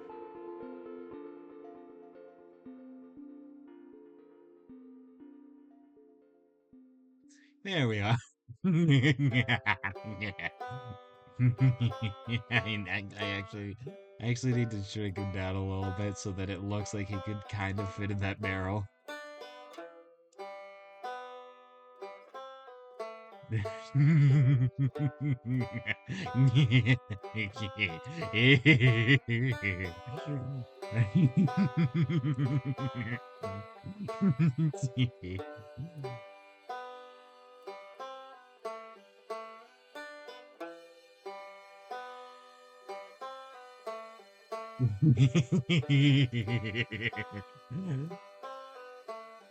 I'm dying. I'm sorry, but being an epic Chungus gamer is lethal. Hmm. Ah, my. There we go.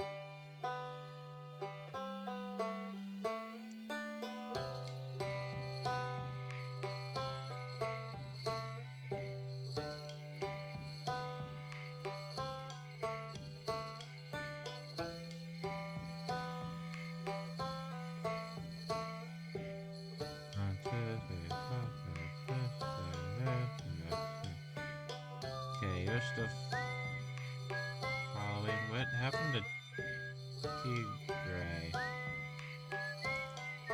Hold on. Vida Five, Vida Jeremy.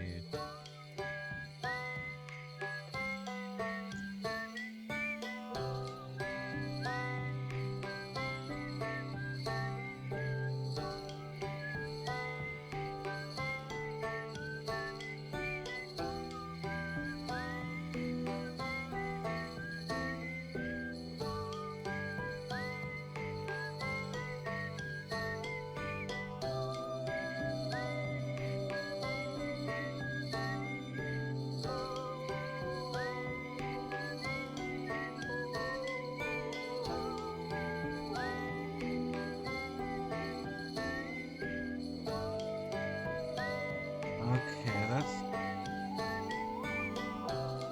the Tigray's account died.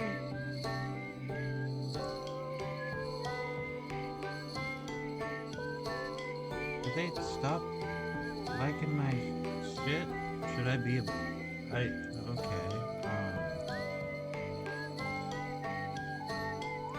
if that happened for real, that's a little concerning.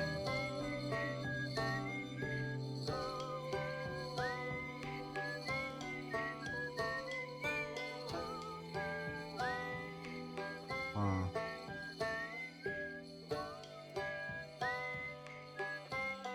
yeah, because on my followers list, Tigray's gone. Did I stop being fun?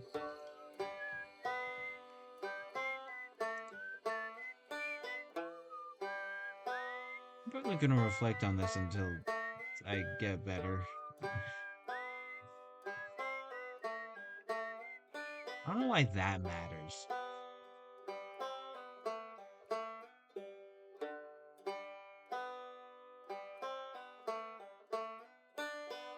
Damn.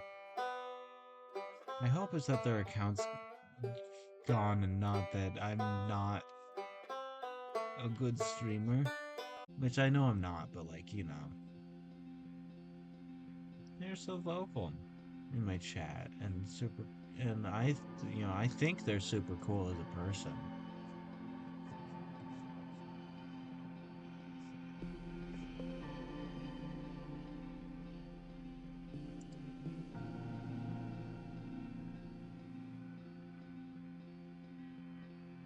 They're here and active on the 4th.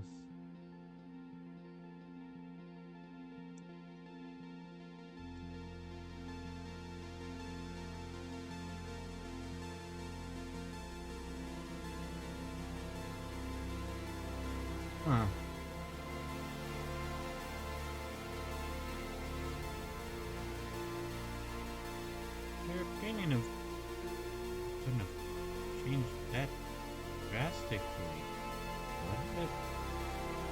Oh.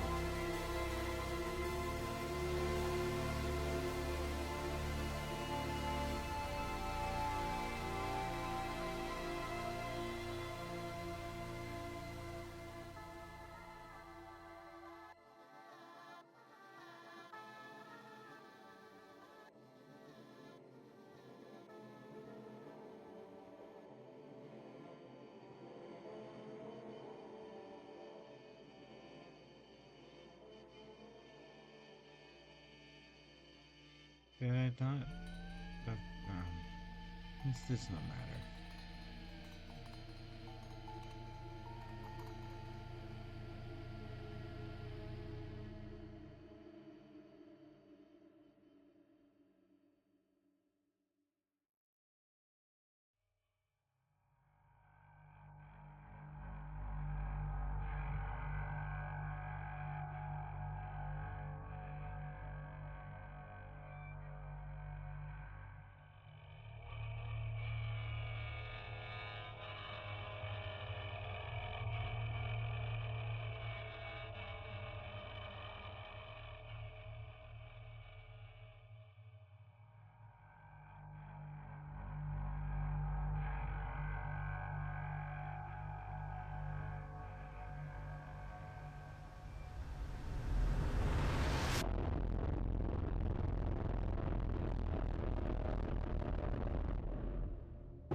Oh, are you getting up? Oh, okay. Sorry. Sorry, Nanoms.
You don't need channels.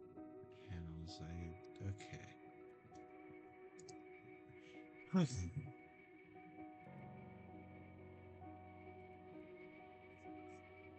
I'm sorry, gamers.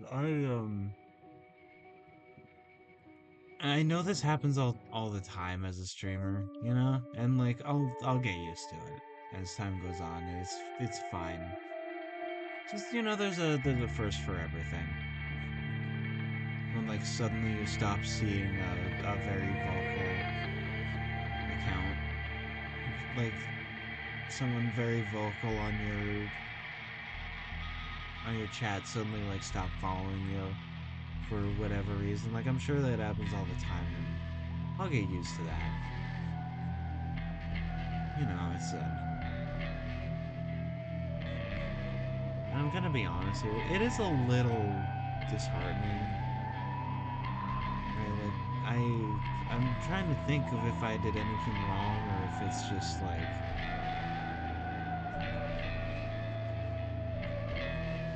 an account error.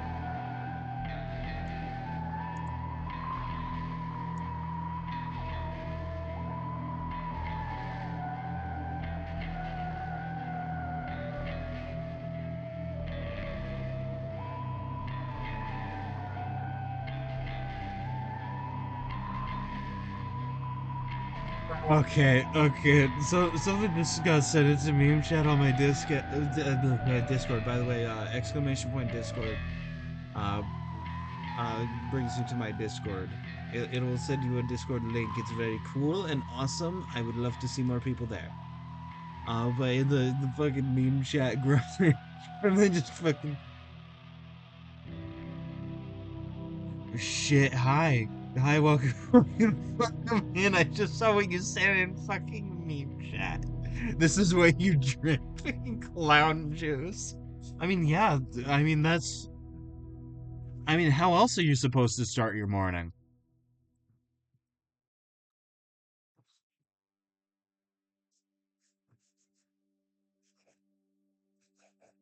By the way, I don't know what's up, and honestly, like, I it this is something I'm gonna get used to eventually because it just happens with streaming. It looks like T Gray isn't following me anymore, and like, I don't know if that's their decision or if something like happened to them. You know, if something happened to them, that's concerning, and if they just decided to stop at two Brutus, exactly. And uh, ow, my leg's waking up. I had a cat on me while you were gone. Uh, you know that sort of like, oh, did I do something wrong? Like, what did I do wrong? Like, I'm trying to force down those thoughts because ultimately, like, yeah, it's just something that happens sometimes,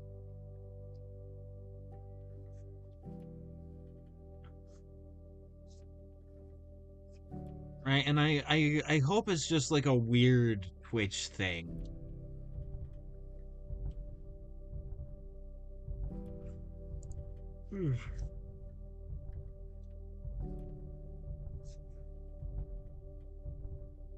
No, of course you did. Yeah, no.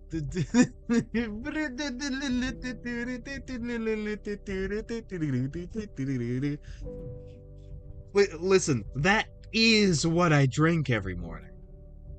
Right? Like that's just the proper way to start your day is clown juice. Now, common misconception,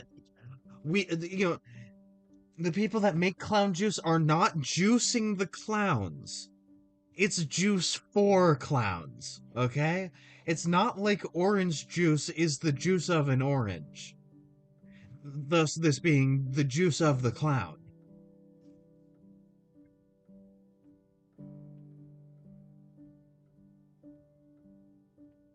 It's a very common misconception,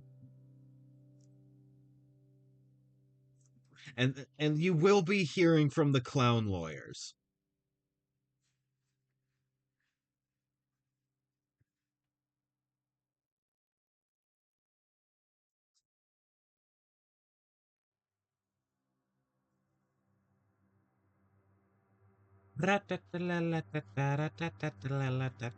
Also, a year gone, I had a continued like spiral of like talking about the sequel series and sci-fi in general and how like obviously those like right-wing grifter types and like anti SJW anti woke motherfucker like chuds don't understand media in general, but like really don't understand what makes sci-fi so special. And like what makes sci-fi special is the opportunity to see like the different kinds of people and like both human and non-human that sprout from like these weird places that like you could only see in your imagination because like they're not Earth, right?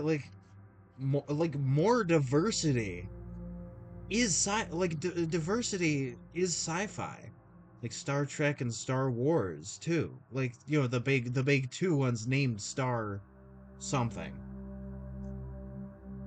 right, are built on diversity of people and setting.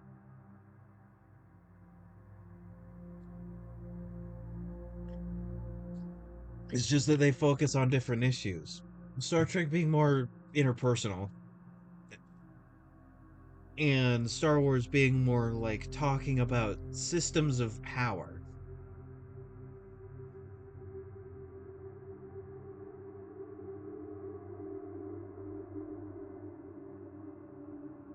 There we go.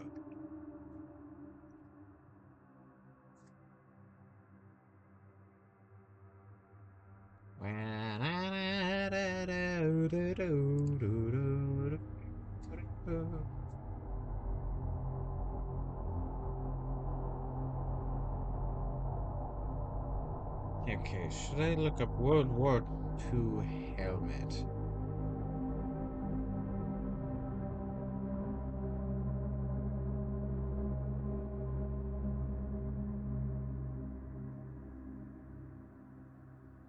Actually, no, I should look up World War II British helmet because the other one has British aviator goggles. British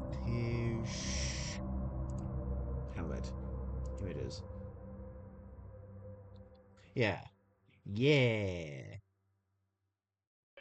It has the wi- it has the wider brim. It has the wider brim there. It comes from a history of the kettle helm, which, fun fact, is my favorite helmet. I love the kettle helm. It's just dumb enough looking to be fun, while also being incredibly cheap and practical as like a medieval helmet.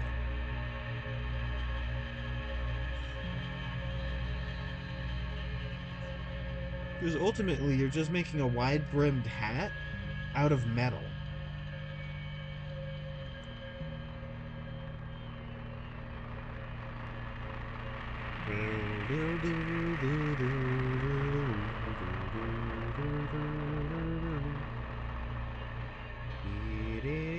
Ah, my drawing tablet fell. Not off the desk, but off my. I use my computer, like my laptop, as like a bit of a surface angler. Like a stand. So like I draw at an angle, which is very healthy for you actually.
Yeah, no, I like Tigray.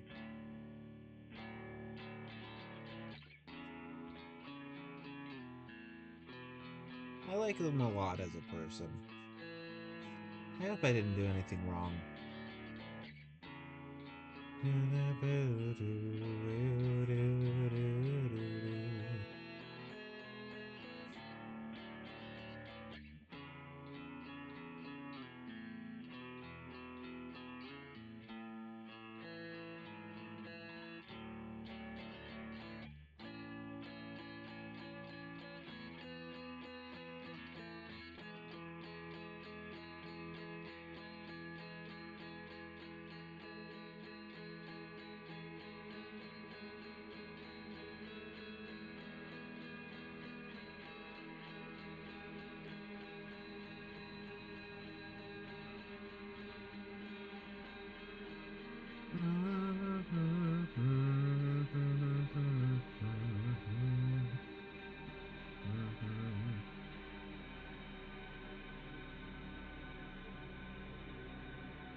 Peak character design is right here, folks. You may not like it, but this is the peak male form.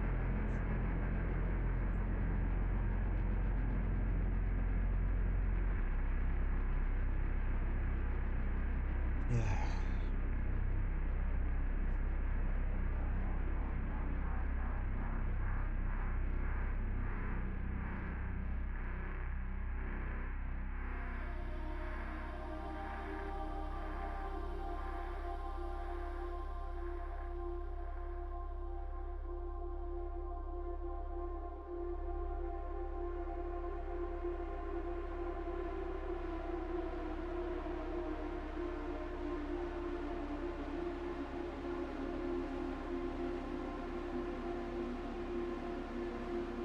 Perspective with crenellations is not easy, so sorry if I'm quiet. I'm trying to focus on these.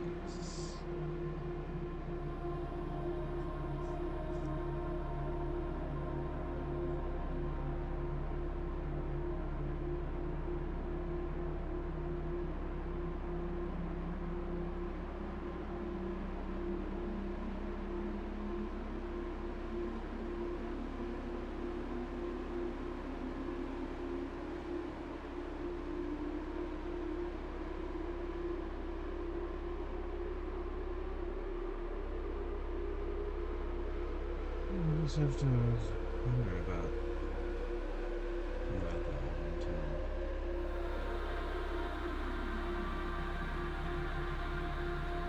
Oh,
what happened earlier this morning? What? Yeah.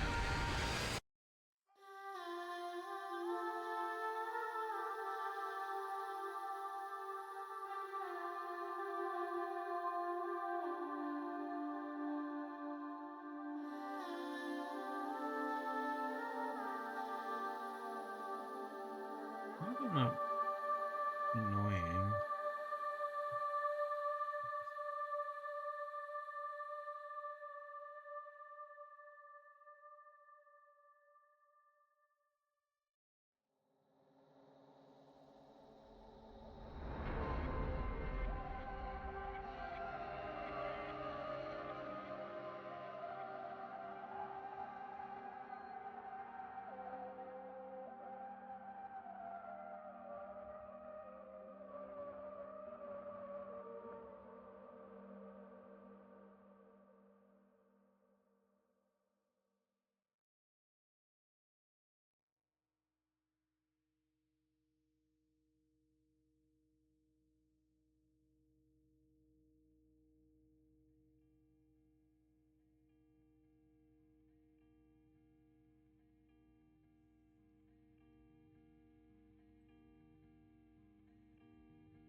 Oh well. Let's see.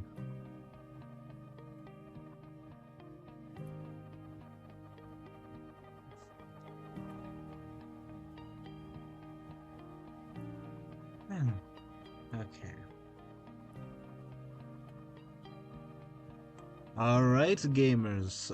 I've decided that I'm gonna call it for today, so I'm gonna do my ending read and then I'm gonna get out of here. I've been Bajongles. You can find me here on Twitch Tuesdays, Thursdays, and Sundays, noon Pacific Standard Time. You can also find me on Bluesky and Tumblr. Uh, at BigBird1, username Bajongles, usually, or some variety of. You can also find me on YouTube, where I post these VODs a week after they happen. Last week's stream VOD should be up now if the scheduling worked properly. And consider me consider following me on all of these platforms, or any or all. Consider following me on any of these platforms. And with that, I will catch you on the flip flop. Bye bye.